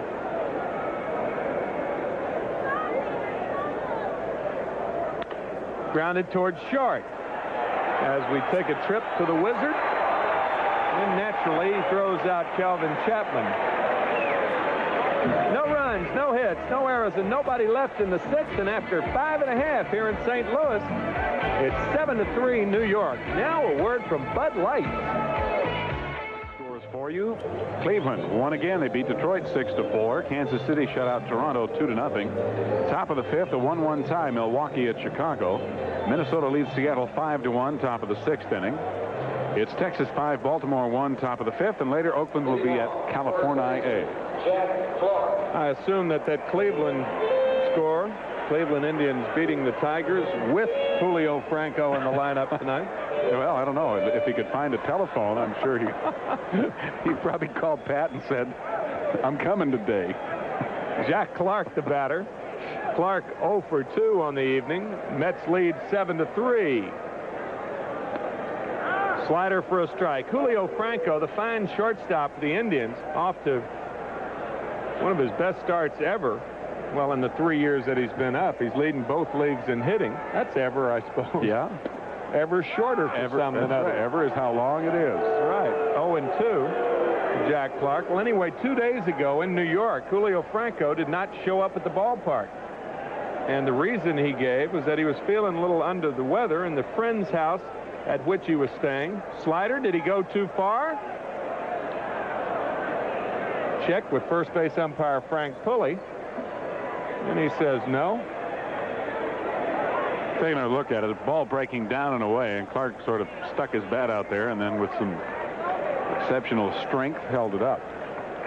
So the friend at which house he was staying said, or Julio said, that his friend didn't have a phone at that house, nor anywhere else around. So phone company doesn't get somewhere, right? I thought the phone company went everywhere. You have to ask him for it, though. Because how can you call up and ask for a phone if you don't have one in the first place? This ball ripped to left center. Going to be in there at least for 2 as Jack Clark goes into second base. So he's the leadoff runner here for the Cardinals in the 6th inning.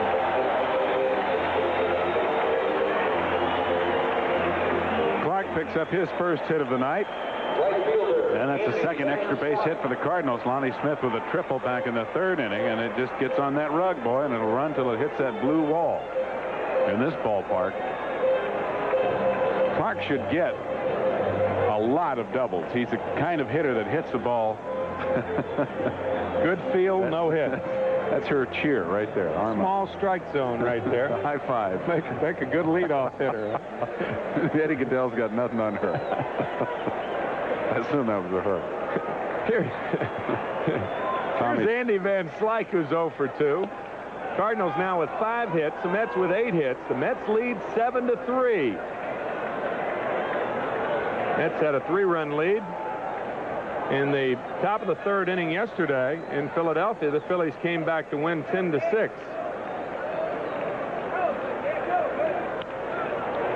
Little pop, Santana. Nice play. A changeup to Van Slyke gets him 1 out.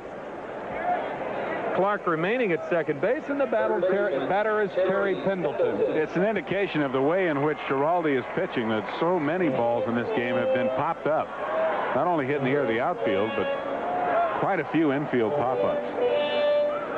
And because of the way he is pitching, Roger McDowell is up and throwing. Pendleton 0 for 2. He is grounded out twice. Fastball for a strike. Schiraldi doing a good job staying ahead of the hitters. He has not fallen behind many hitters. He's walked only 1. Not really as overpowering as he appeared to be last year. Or in spring training. He sawed some bats off in spring training. Breaking ball and a beauty. 0-2 to Terry Pendleton.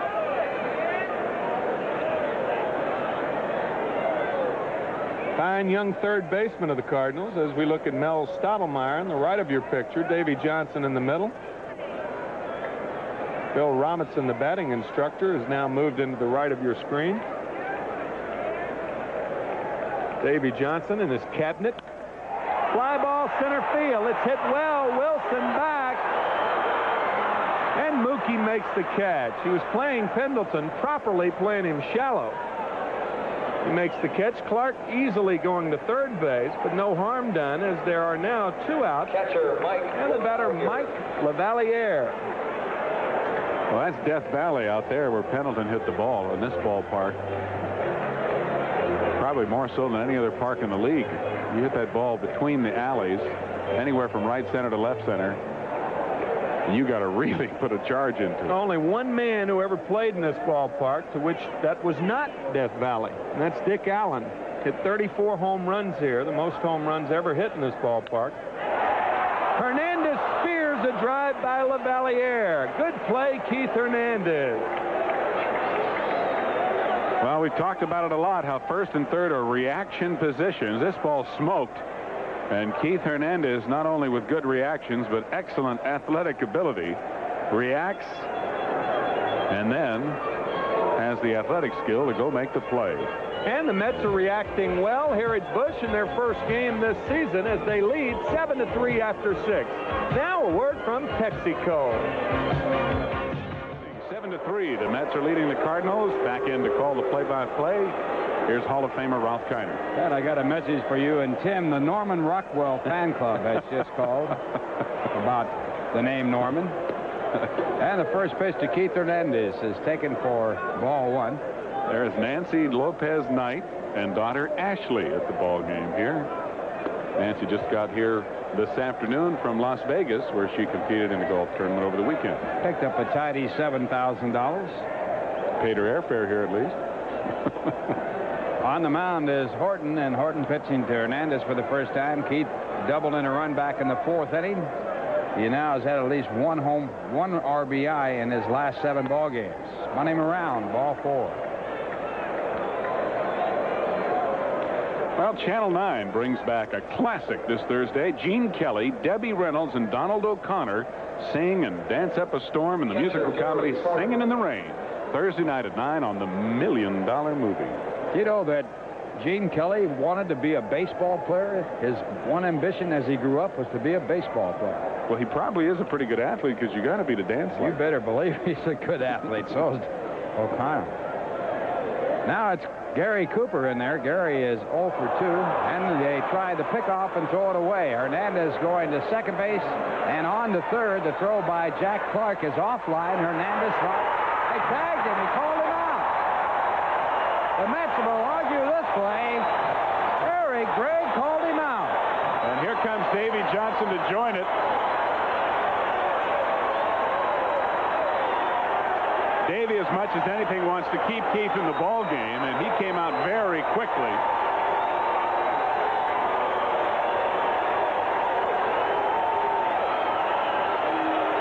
Eric Gregg pleading his case rather thoroughly.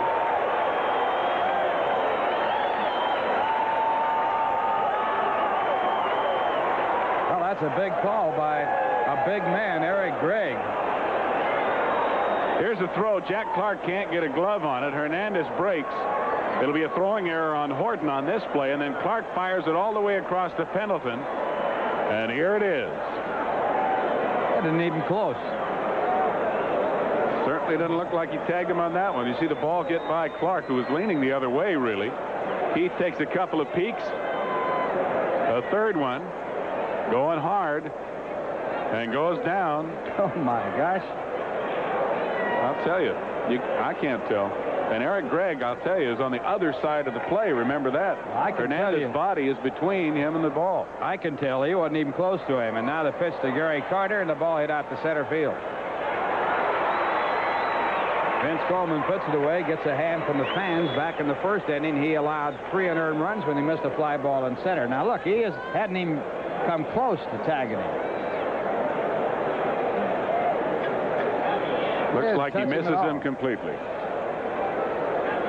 So 1 for the umpires, none for the New York Mets.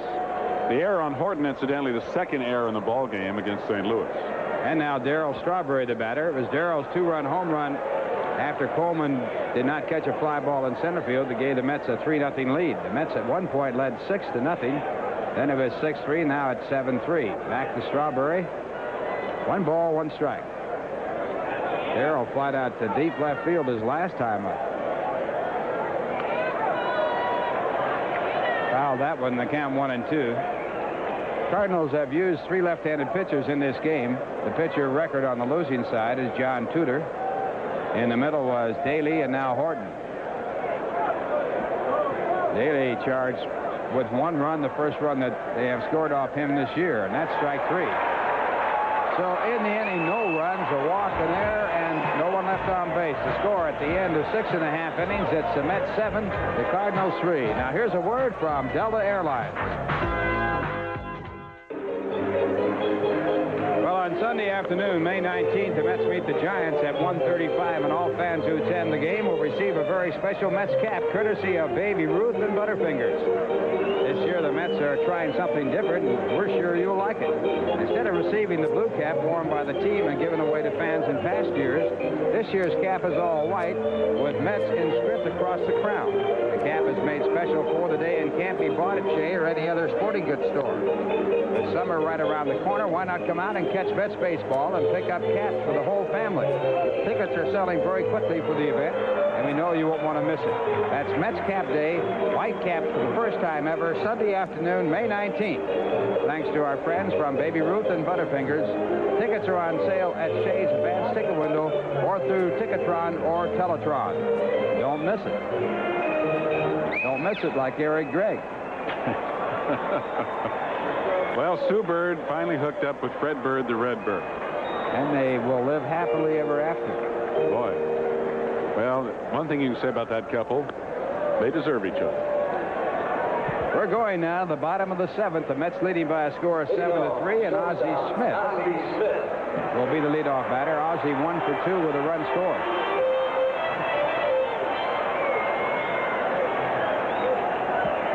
Calvin Schiraldi working on the mound for the Mets. He has been reached for 3 runs on 5 hits.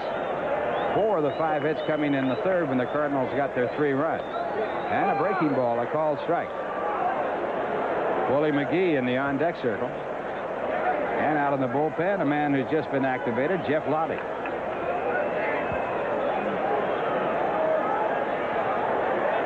And Ozzie Smith, an idea about bunting in the curveball again.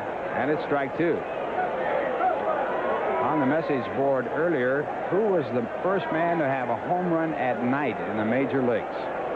Dates back to the first night game ever played. That was back on July 10th, 1935. Cincinnati against Brooklyn. That should make it a lot easier for you. And you knew it right away, Rob. I'll give you credit. Happens to be a very close friend of mine. A fellow that scouted me when I was playing sandlot baseball in Alhambra, California. Great hitter. This ball popped foul. It's out of play. The count will stay at 1 ball and 2 strikes. I think he batted .393 one year and didn't win the batting title. That's when he got things going against him. His name was Babe Herman of the Brooklyn Dodgers at that time. Babe has friends trying to get him into the Baseball Hall of Fame. He'll have to go in on the Veterans Committee if he does go in. 2-2 the count.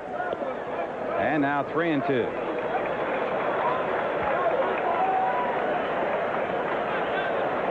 This is one guy you do not want to walk, particularly leading off an inning. The Cardinals, incidentally, lead the National League in walks with 51 coming into tonight. And Ozzie Smith walks.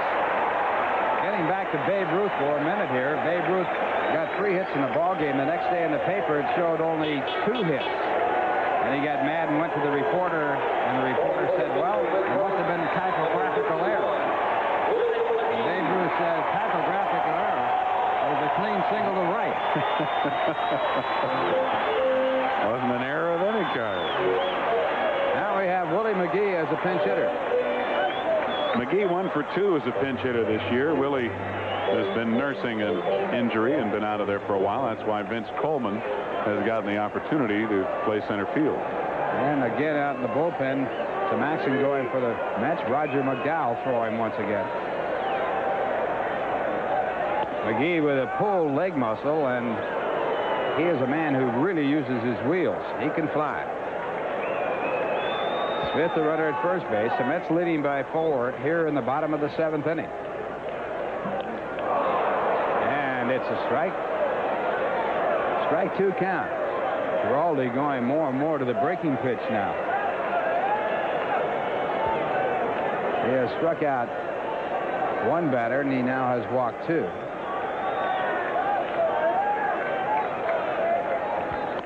Fastball in the count, 1 ball and 2 strikes. McGee's 1 pinch hit came against the Mets in the opening series. Mets winning both of the games against the Cardinals at Shea Stadium in extra innings. Fastball fouled away. Willie McGee, an outstanding ball player, started his career with the Yankees. There is the man who was brought up to replace McGee, Vince Coleman. Boy, have they got some speed. 2 balls, 2 strikes. Willie McGee got his chance a few years ago when David Green was injured. And they brought Willie up, they thought temporarily, to replace David Green. And Willie played so well that David Green wound up being moved into first base and eventually was traded to San Francisco in the Jack Clark field. 2-2 the count. Now 3-2. So Schiraldi losing his control here as he works in the bottom of the 7th inning, walking his first batter. Now 3-2 on McGee after getting the 2 strike count. McGee hit .291 last year with 43 stolen bases. Throw to first base. Smith is back.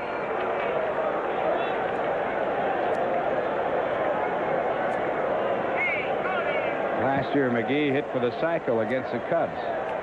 Single, double, triple, and home run.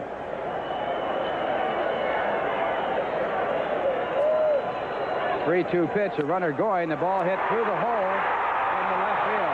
Smith on his way to third. Foster with a correct throw to second. And the Cardinals now with runners at first and third. No one out here in the bottom of the seventh inning. Boy, what speed can do. And starting the runner gave McGee really a base hit because Rafael Santana had broken for second base. And in doing so, having already leaned towards second, even though he wasn't covering, he was frozen for just an instant and just barely did miss that ball. So now a conference at the mound. Dave Johnson out to the mound. He has McDowell throwing in the bullpen, and that is it. Schiraldi out of the ball game after working 6 innings, a chance to win his first major league ball game. And Roger McDowell coming in. So Calvin goes 6+ innings. He is responsible, of course, for the runners at first and third. He allowed 3 runs to this date on 6 hits. And he struck out 1, walked 2, and hit a batter. And, of course, should the Mets hold on, he stands to be the winning pitcher, which would be his first major league victory. McDowell coming in the game has a record of 2 wins and no losses. He has not allowed a run on his record this year. And this is his 4th appearance. So here in the 7th, runners at first and third. The Mets leading by a score of 7-3. We'll be back in just a moment. From Busch Stadium in St. Louis, Mets leading 7-3. And Roger McDowell, with a record of 2-0, taking his warm-up pitches. McDowell has worked 5 innings. He has not allowed an earned run.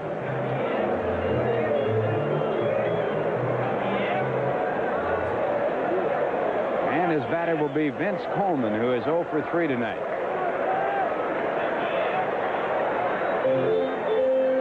The Mets fans enjoying the ball game at this point.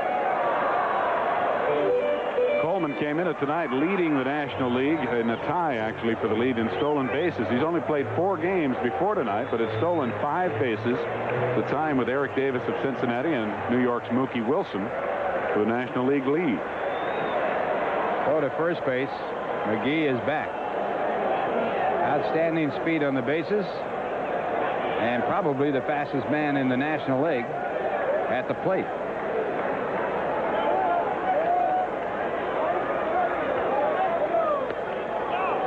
Checking the swing, and it's ball 1.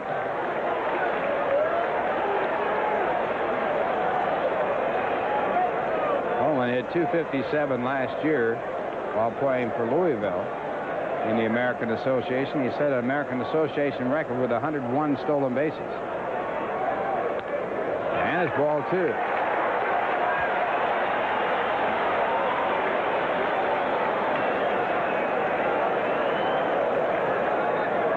No one throwing in either bullpen.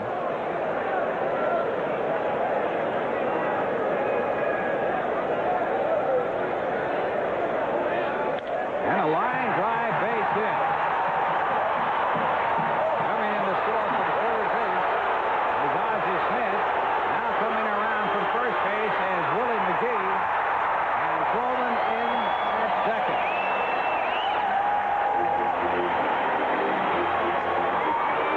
I'm sure it's going to be a single and an error charged on Mookie Wilson in center field as Mookie misplays the ball. Mookie looked like he was going to turn around and throw to second, but as he went to glove it to start his pivot, the ball scooted right under his glove. Strawberry alertly backed up on the play, or Coleman with his speed might have had an inside the park home run. There's the ball just getting by Mookie, but fortunately for New York, Strawberry right there, and with his arm, he was able to hold Coleman at second, but not to prevent McGee from also scoring all the way from first. And now the batter will be Lonnie Smith. It's a 7-5 ball game. The Mets leading, but the tying run is at the plate. An error charge to Mookie Wilson, the center fielder, which allowed a run to score and also allowed Coleman to get to second. 1 ball, no strikes. Pickoff play. And the ball dropped by the second baseman, Chapman. but there would have been no play. Both those runs charged to Calvin Schiraldi, although one of them is unearned. So Calvin leaves with 5 runs charged, 4 earned runs. And a swing and a miss. 1 ball, 1 strike. The run unearned at the moment, but could be earned. That's true. Roger McDowell has to be down in the strike zone to be effective, and the pitch to Vince Coleman was not. He has a good sinker. And another swing and a miss. It's 1-2. Lonnie Smith with a triple back in the 3rd to drive in 2. Lonnie 1 for 2 in tonight's ball game. He also was hit by a pitch ball.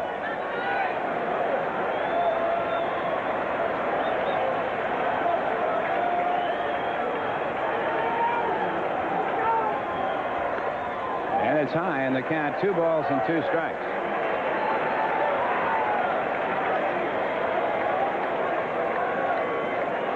Davey Johnson looking on. He has action going in the bullpen right now. Mets leading by 2. No one out. We're in the bottom of the 7th inning, and a swing and a miss. And McDowell strikes out Lonnie Smith. Second baseman. Well, we're talking about keeping that ball down, and look at this sinker right here, boy. That's Roger McDowell's bread and butter pitch, and he used 3 of them on Lonnie Smith that time. And the strikeout brings up Tommy Herr. Have to be very careful with Vince Coleman on at 2nd and 1 out now. He can steal bases. Set an all-time record in the minor leagues with 145, and he missed 31 games of the season. And he had over 100 last year in the minor league. Play on at second base. Santana right there, and Coleman just does get back. A little bit of a delayed call by Joe West, the second base umpire. The play was that close.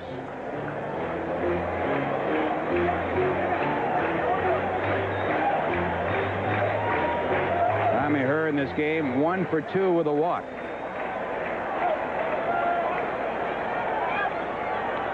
And the fastball for a ball. It's ball 1.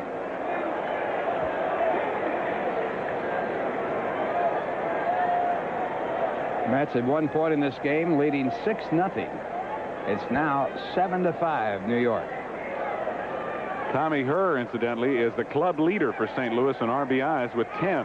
Good play at second. He's out.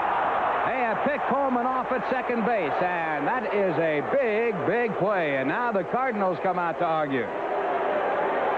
Both Hal Lanier and Nick Leyva, the base coaches, out there. Now Lanier will take over the argument, and here comes Whitey. I think what they're arguing about, Ralph, is it looked as if Santana bobbled the ball. Here's the throw. Man, no, he didn't bobble the ball. At least it doesn't look like it. Looks like the daylight play where the shortstop breaks. It looks like he's out there. The shortstop breaks, and if the pitcher can see daylight between the base runner and the shortstop, as the shortstop moves towards second, then he wheels and fires. Hard to see daylight in a night game. Artificial light, then. Well, here it is once more. It was a real close play on the other attempt, and this one's very close as well. The ball is there. I think it's a good throw. And it looks like he tagged him right on the helmet before Coleman could reach the bag. Coleman had a very poor view of it. His face was in the dirt. So now no one on, 2 men out, and back to Tommy Herr, and the pitch is fouled off. 1 ball, 1 strike. Well, you live by speed and you can die by speed. There is Jesse Orozco. He has been throwing in the bullpen. 1 ball, 1 strike to Tommy Herr, and now it's ball 2. 2 balls and a strike. Jesse was 28 years old yesterday. Had his new bride with him in Philadelphia to celebrate his birthday. And somebody else we know is having a birthday today, Ralph. Ella Gooden, the mother of Dwight Gooden, down in Tampa looking on the satellite. Happy birthday to Mrs. Gooden today. And a swing and a miss. It's now 2-2. Her son will be pitching Wednesday afternoon here. How do you get all that information? From our crack public relations director, Jay Horwitz. Jay knows everything. And there's Dwight. And it's popped up out into shallow left field. George Foster is there. And the Mets get out of it. A good job by McDowell as he comes in the ball game. The big play in the inning, picking off Coleman at second base. 2 runs do score on 2 hits. No one left on base. The score at the end of 7. It is a Mets 7 and the Cardinals 5. Now here's a word from Nissan. Officer is put on trial for rape in the dramatic film Conduct Unbecoming. Michael York, Richard Attenborough, and Stacy Keach star Wednesday night at 9 on the $1 million movie. And a new pitcher in for the Cardinals, Jeff Lottie, with a record of no wins, no losses, and no saves, as this will be his first appearance of the year. Last year with the Cardinals, he was 4-2 with 1 save. Appeared in 63 games. And he'll be pitching to George Foster. Ricky Horton pitched an outstanding 2 innings of relief, allowing no runs, no hits. He struck out 3 and walked 1.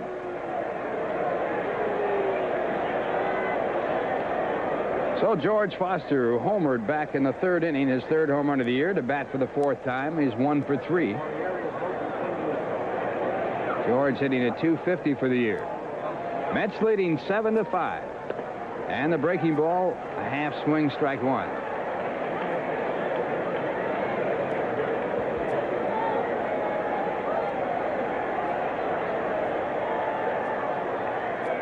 Lottie with a fastball that's fouled back out of play, strike 2. Back in 1983, Lottie allowed only 15 runners to score, of 54 on base when he came into a game. 1-2.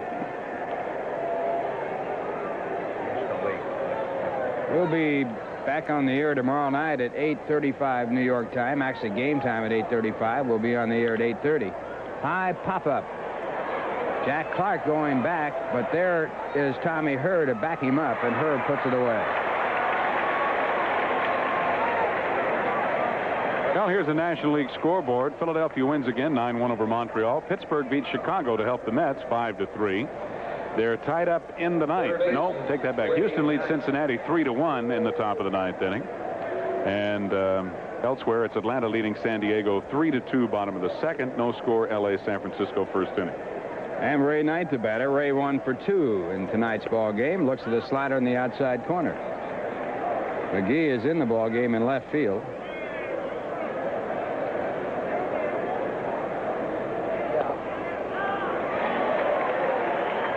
Fastball for a called strike 2. And with McGee staying in the game in left field, Jeff Lottie is going to bat 2nd in the Cardinals batting order. That gets him out of the way for 8 batters. There's a hard smash, backhanded by Clark, and he turns it into an out. Good play by Jack Clark, a converted outfielder. And Jack's had his problems converting to first base. He complained about it early, but has worked hard. Makes a good play here. That's not a routine play. And a very hard hit ball. And it brings up Rafael Santana. Lottie now has retired his first 2 batters. Santana 1 for 3 tonight. And slider, ball 1.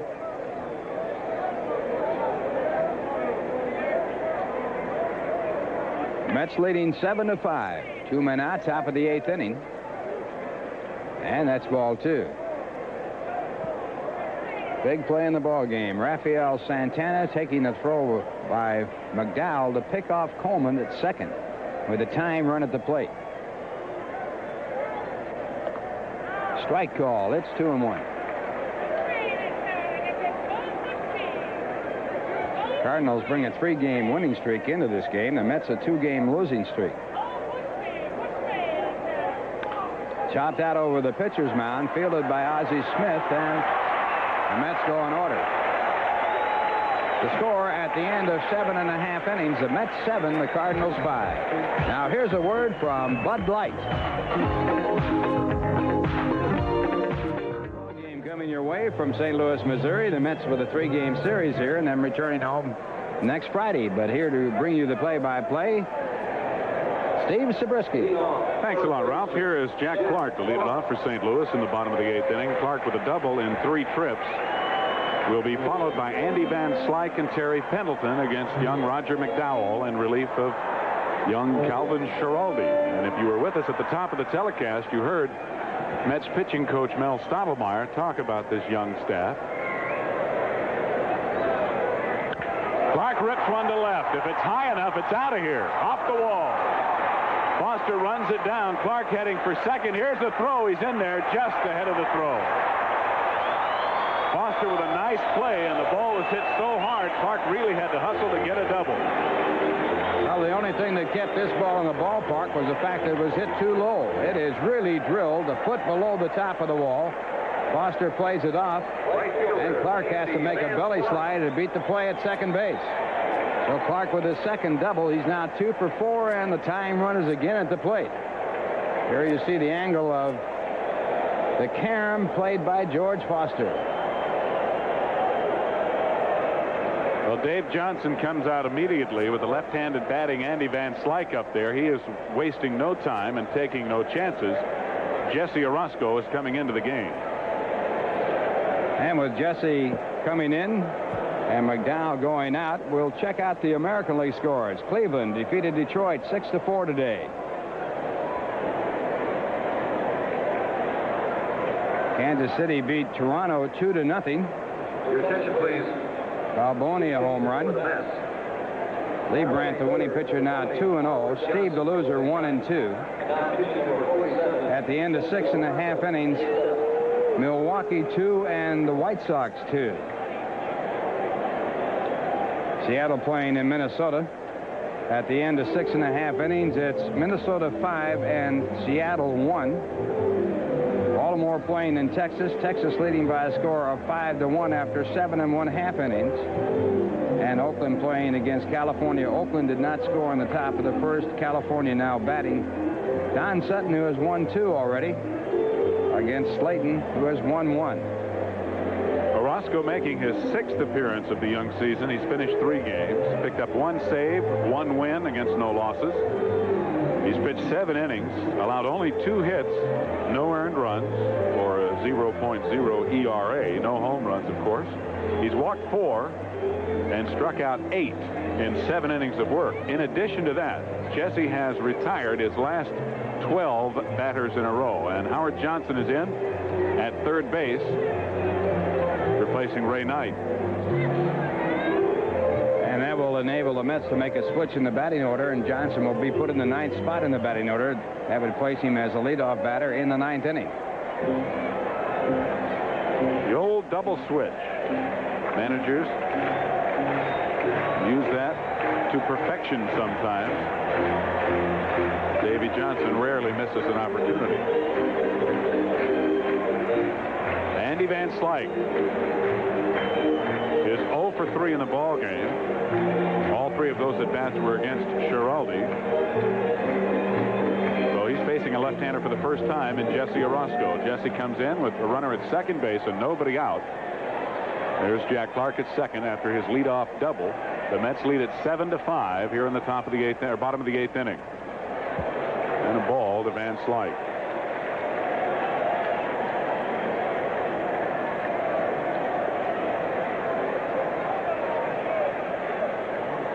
Van Slyke with no home runs and only 1 RBI on the year. 1-1.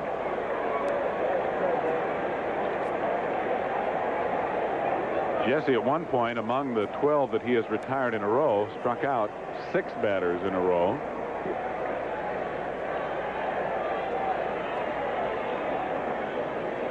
Whitey Herzog in the corner of the St. Louis dugout.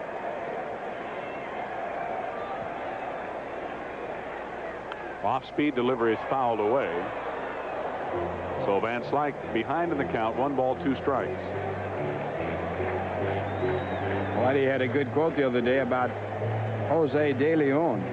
De Leon came into the game against the Cardinals with 23 strikeouts, and Whitey said it'll be July before any one of our pitchers have 23 strikeouts. He does have a wry wit. 1-2. Off speed. See you later. Jesse broke off one of his patented breaking balls and had Andy Van Slyke frozen.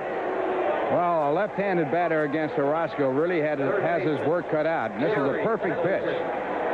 Breaking ball right at the knees and a big strikeout.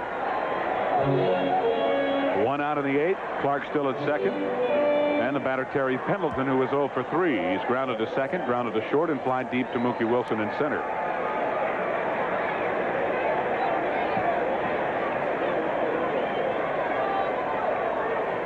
Tom Nieto has come out on deck to pinch hit.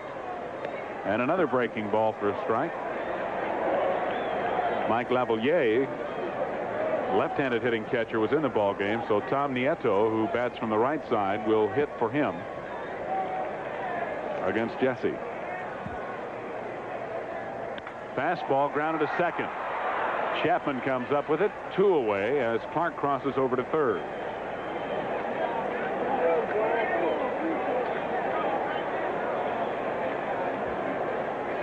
And so we will see Tom Nieto.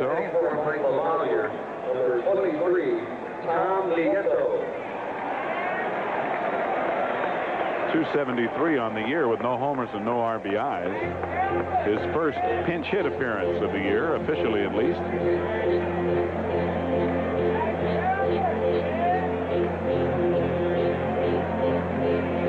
He does, however, represent the tying run, and that's holding a 2-run lead.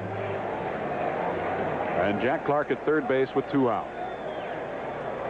Nieto had 3 home runs last season while batting .279 for the Cardinals in 38 games.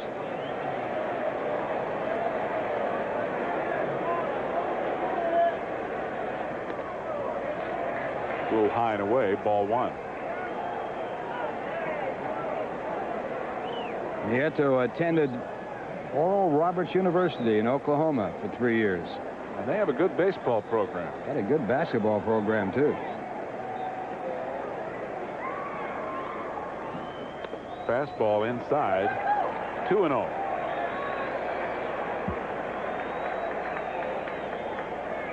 Cincinnati finally lost the game, 4-1. Houston beating them. They had won 7 in a row, so hustle and bustle. Finally losing one. Brought to a halt. Fastball and a check swing foul makes it 2 balls and 1 strike.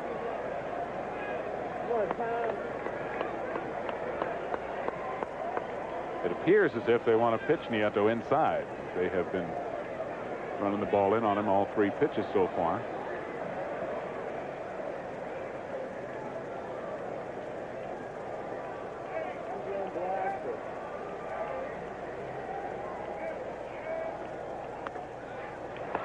Three and 1 now.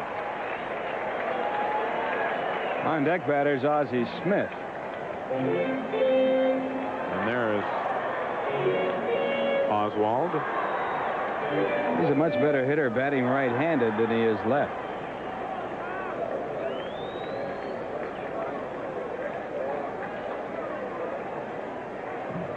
Three and 1. And a shot to third. Johnson gloves it.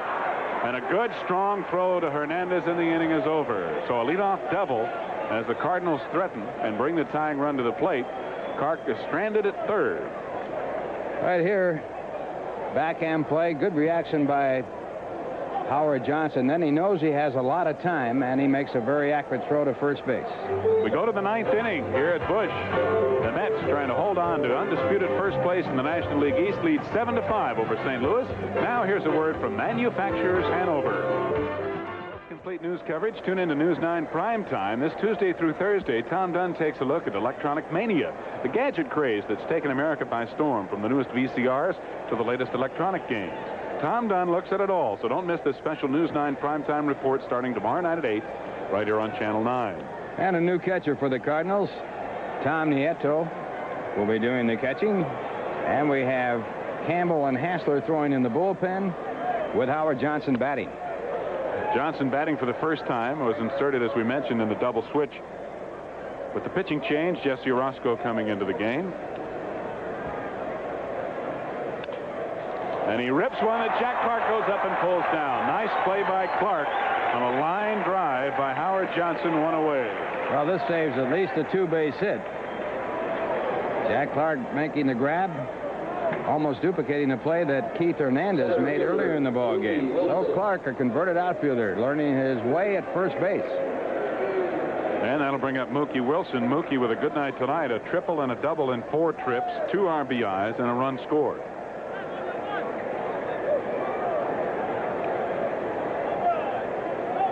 Jeff Lottie working his 2nd inning of relief, the 4th pitcher of the night for St. Louis. Mookie squares and takes a strike.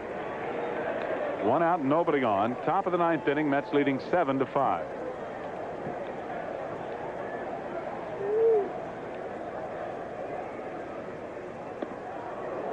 One and one. Boy, they throw a lot of balls at Mookie's feet. That's like his living down there, boy. Once a game, he's dancing out of there. Don't lose those wheels. And a fastball jammed him, and he lines it to Ozzie Smith, 2 away. This copyrighted telecast is presented by authority of the New York Mets and WOR TV and is intended solely for the private non-commercial use of our audiences. Any publication, reproduction, retransmission, or other use of the pictures, descriptions, and accounts of this game without the express written consent of the New York Mets and WOR TV is prohibited. And a pinch hitter for Chapman, it's Wally Backman. Backman hitting an even 300, 10 for 30 on the year, and in his last 3 ball games, Wally's been red hot, hitting .625 in his last 3 games. 2 out and nobody on as he bats for Kelvin Chapman.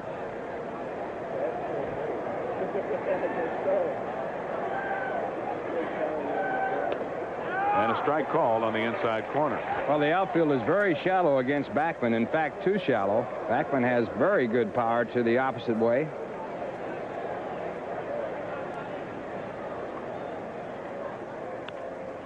Jammed him up and in. And Wally in the hole now, 0-2.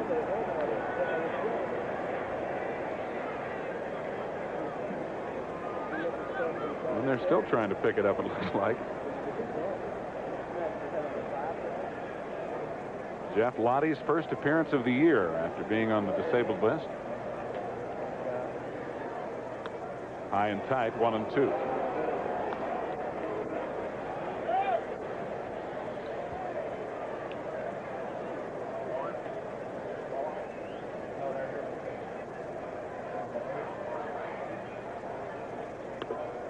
Two and two now. I think I said Backman was 10 for 30. He's actually 9 for 30. 10 for 30 would be 333. Never was very good at math. And a lot of other things.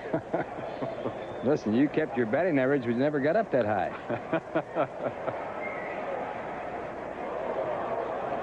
I never could have figured it out. Because I didn't have very many at bats. Still 2-2 to Wally. Backman trying to get something started here with 2 out in the 9th inning as the Mets try to pick up some insurance to take into the bottom of the 9th. Now a full count.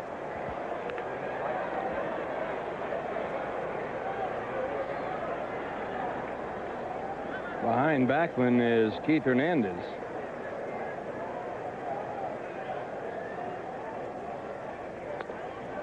And ball 4. So Wally works a walk after being behind 0-2. Or if you want to put it another way, Lottie let him get away after being ahead 0-2. First base runner off Lottie. It's only the 3rd walk the Cardinals pitching has issued. One of those was an intentional walk. And here's Keith Hernandez, who is 1 for 3 with an RBI double back in the 4th. He also walked in the 7th. He'd picked up his 1500th base hit in Sunday's ball game. Now has 1501. Over the hump to that 3,000 mark. Boy, that's a lot of hits. Especially when you think about Pete Rose having over 4,000. Pitch out, but Backman is not going anywhere except back to the bag. So ball 1 to Hernandez.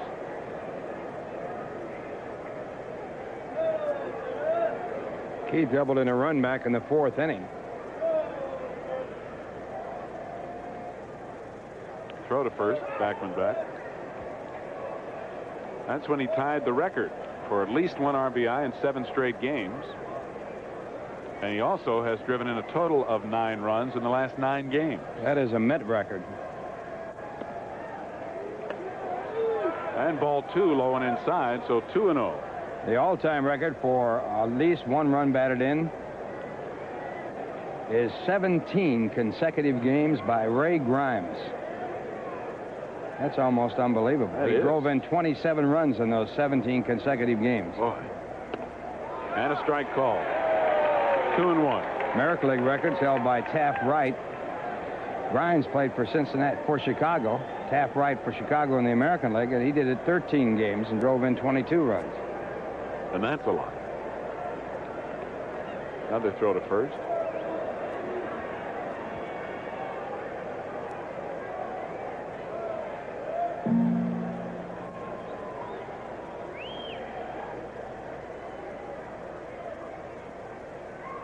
Now Lottie steps off, and Wally goes back to the bag. It's a good count right here, 2-1. A lot of people call this the action pitch.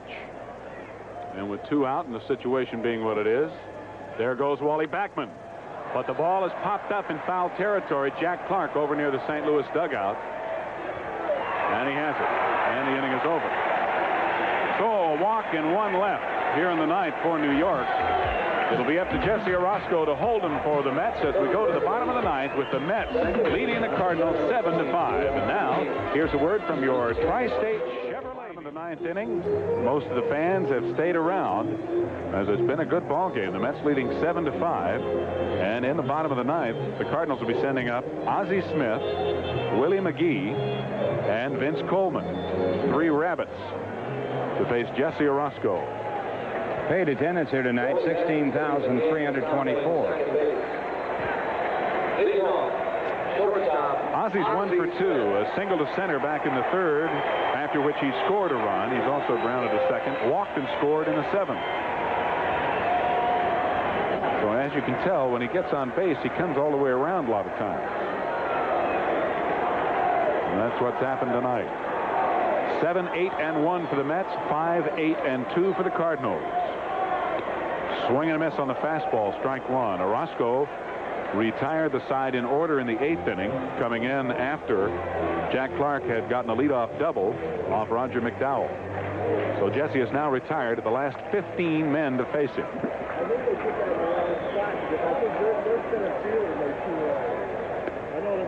1-1.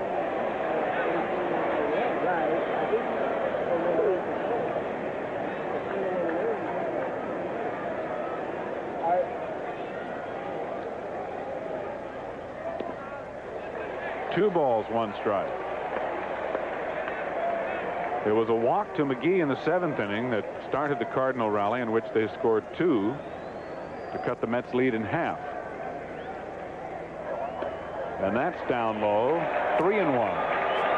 And Ozzie Smith singled in the 3rd to start a 3-run rally. So he has started 2 rallies for the Cardinals. There are only 2, really. Ball 4. So that breaks Jesse Orozco's streak at 15 in a row retired, as Ozzie Smith walks for the 2nd consecutive at bat. 3rd walk issued by the Mets tonight, and it brings the tying run to the plate in the person of Willie McGee. McGee pinch hit back in the 7th and singled and scored. Willie hitting .273. Nobody out, and Ozzie Smith at first.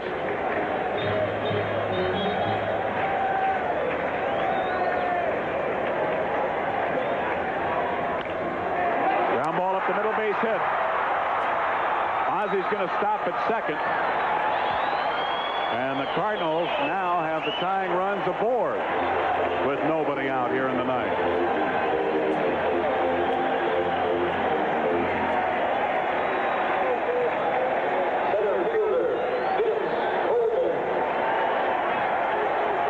For the Cardinals, their 9th hit of the night. Mel Stottlemyre on the phone to the bullpen as the Mets bullpen stirs a little bit. But I don't know who you're going to bring in. Looks like Neil Allen throwing down there now. Cardinals do have Allen up. And the Cardinals are going to sacrifice here. Vince Coleman batting in a bunting situation. Their number 1 RBI man so far this season, Tommy Herr, is on deck. No, I take that back. It's a pinch hitter on deck.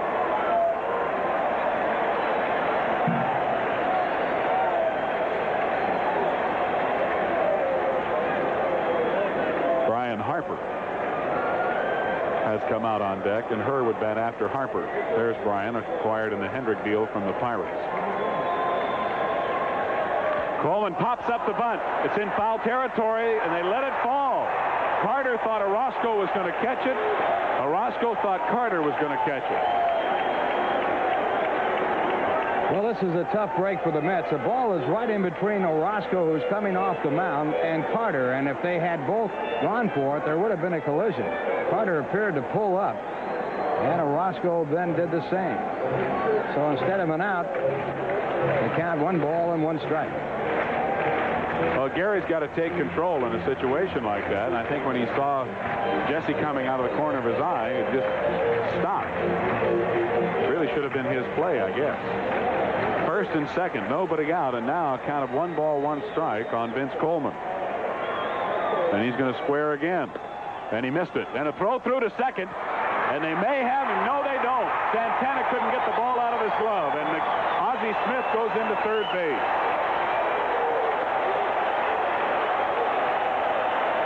Well, that run really doesn't mean anything if it does score. Right here, Carter's got Ozzie Smith picked off, and Ozzie alertly goes to third. And by the time Santana came up with the throw, he had no play at third. But the important thing, there still is the runner at first. And the runner at first base represents the tying run. So Smith really doesn't count, although you certainly would have liked to have picked him off.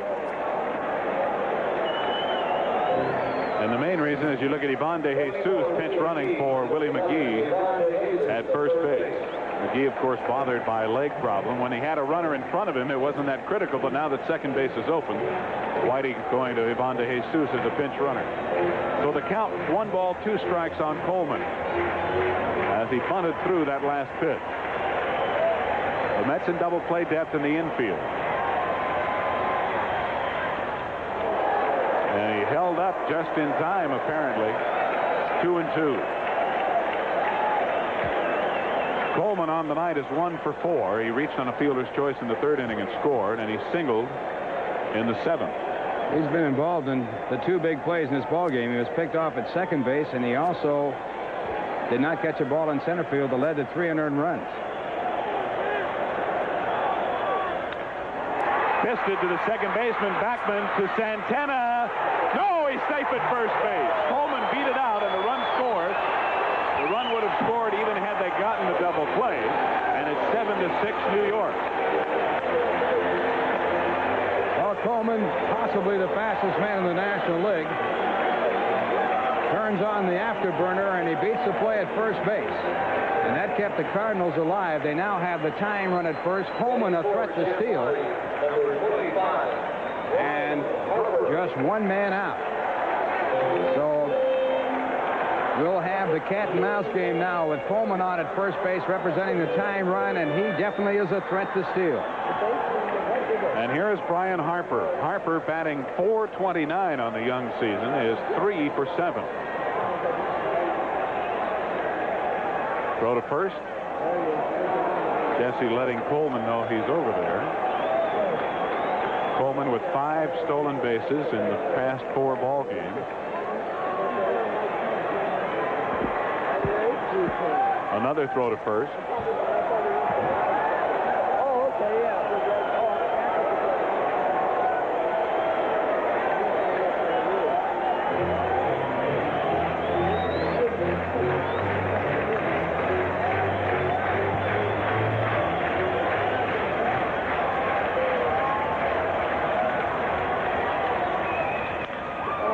Up and playable down the right field line. Backman hustling, Strawberry hustling. Nobody gets there. It's a foul ball.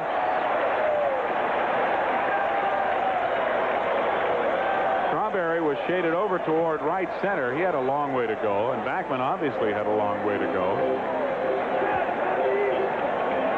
But another missed opportunity for an out. Well, this certainly was a tough play, and it was just too far out of reach for Backman, and Strawberry also could not get there, so Harper gets another shot. One strike to count on Brian Harper. Vince Coleman at first base. One out, bottom of the ninth. The Mets lead by 1, 7-6. Go to first.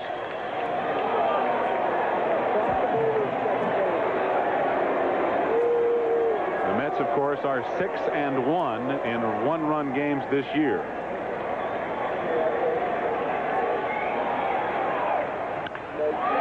Base hit left field. Coleman will have to stop at second. And the reason he has to stop at second is because Jesse Orozco had him going back to the bag when he delivered the ball to the plate. Right here, Harper drills it right by the diving Howard Johnson. Foster hustles to the ball, gets it back in. And on the base hit by Harper, the tying run is at second base, and the winning run is at first. Second hit off Orozco and the 10th hit in the ball game for St. Louis. And here is Tommy Herr, who, as I mentioned earlier, leads the Cardinals in RBIs with 10 so far this year. He is 1 for 3 plus a walk with an RBI single to right back in the third inning. He's also flied to left twice.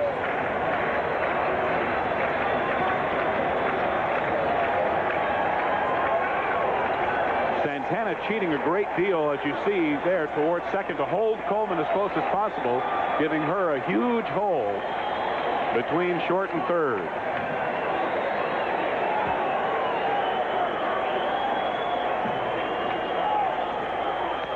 Ball one.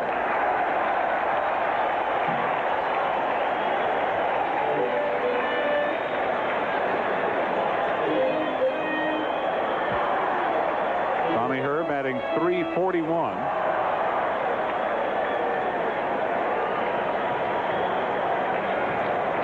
And Orozco looking for a double play ball. Fly ball center field.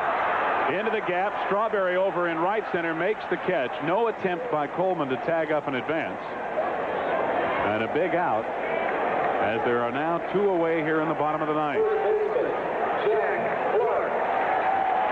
Well, Jack Clark, a hitting hero this game for the Cardinals with 2 doubles. And a chance to help the Cardinal cause.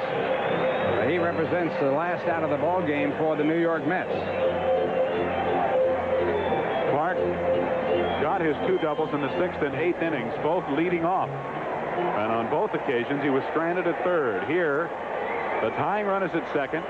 The winning run in the person of Brian Harper is at first base.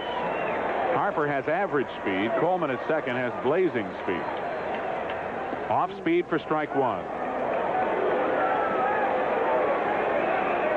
This ball game has had a lot of drama in it. Mets were leading to 1.6 to nothing. Now it's 7-6.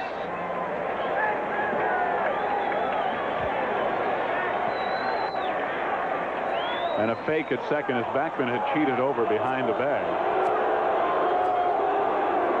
With 2 men out, Coleman is not that important at second base. If he steals third base, it does not change the ball game that much. Harper is the man. And now the play at second. Backman dropped the ball, and there was no call from Joe West. And if you just joined us, a big play in this ball game was when Coleman was picked off at second in the 7th inning. Roger McDowell to Rafael Santana.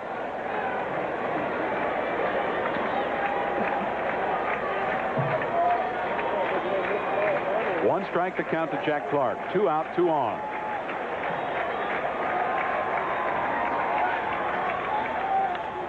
And a fly ball into center field. Mookie Wilson coming in, and this should do it. The Mets win yet another one-run ball game. They are now 7-1 in one-run affairs, and their record is now 9-3, the best in Major League Baseball. The drama was there as Jesse Orozco picks up his first save of the, or rather his second save of the year. And Calvin Schiraldi, with a little bit of shaky help, holds on to pick up his first Major League victory. Ralph and I will be back along with Timmy to wrap this one up for you. So stay with us here from St. Louis. The Mets have won it 7-6. Now here's a word from Bud Light.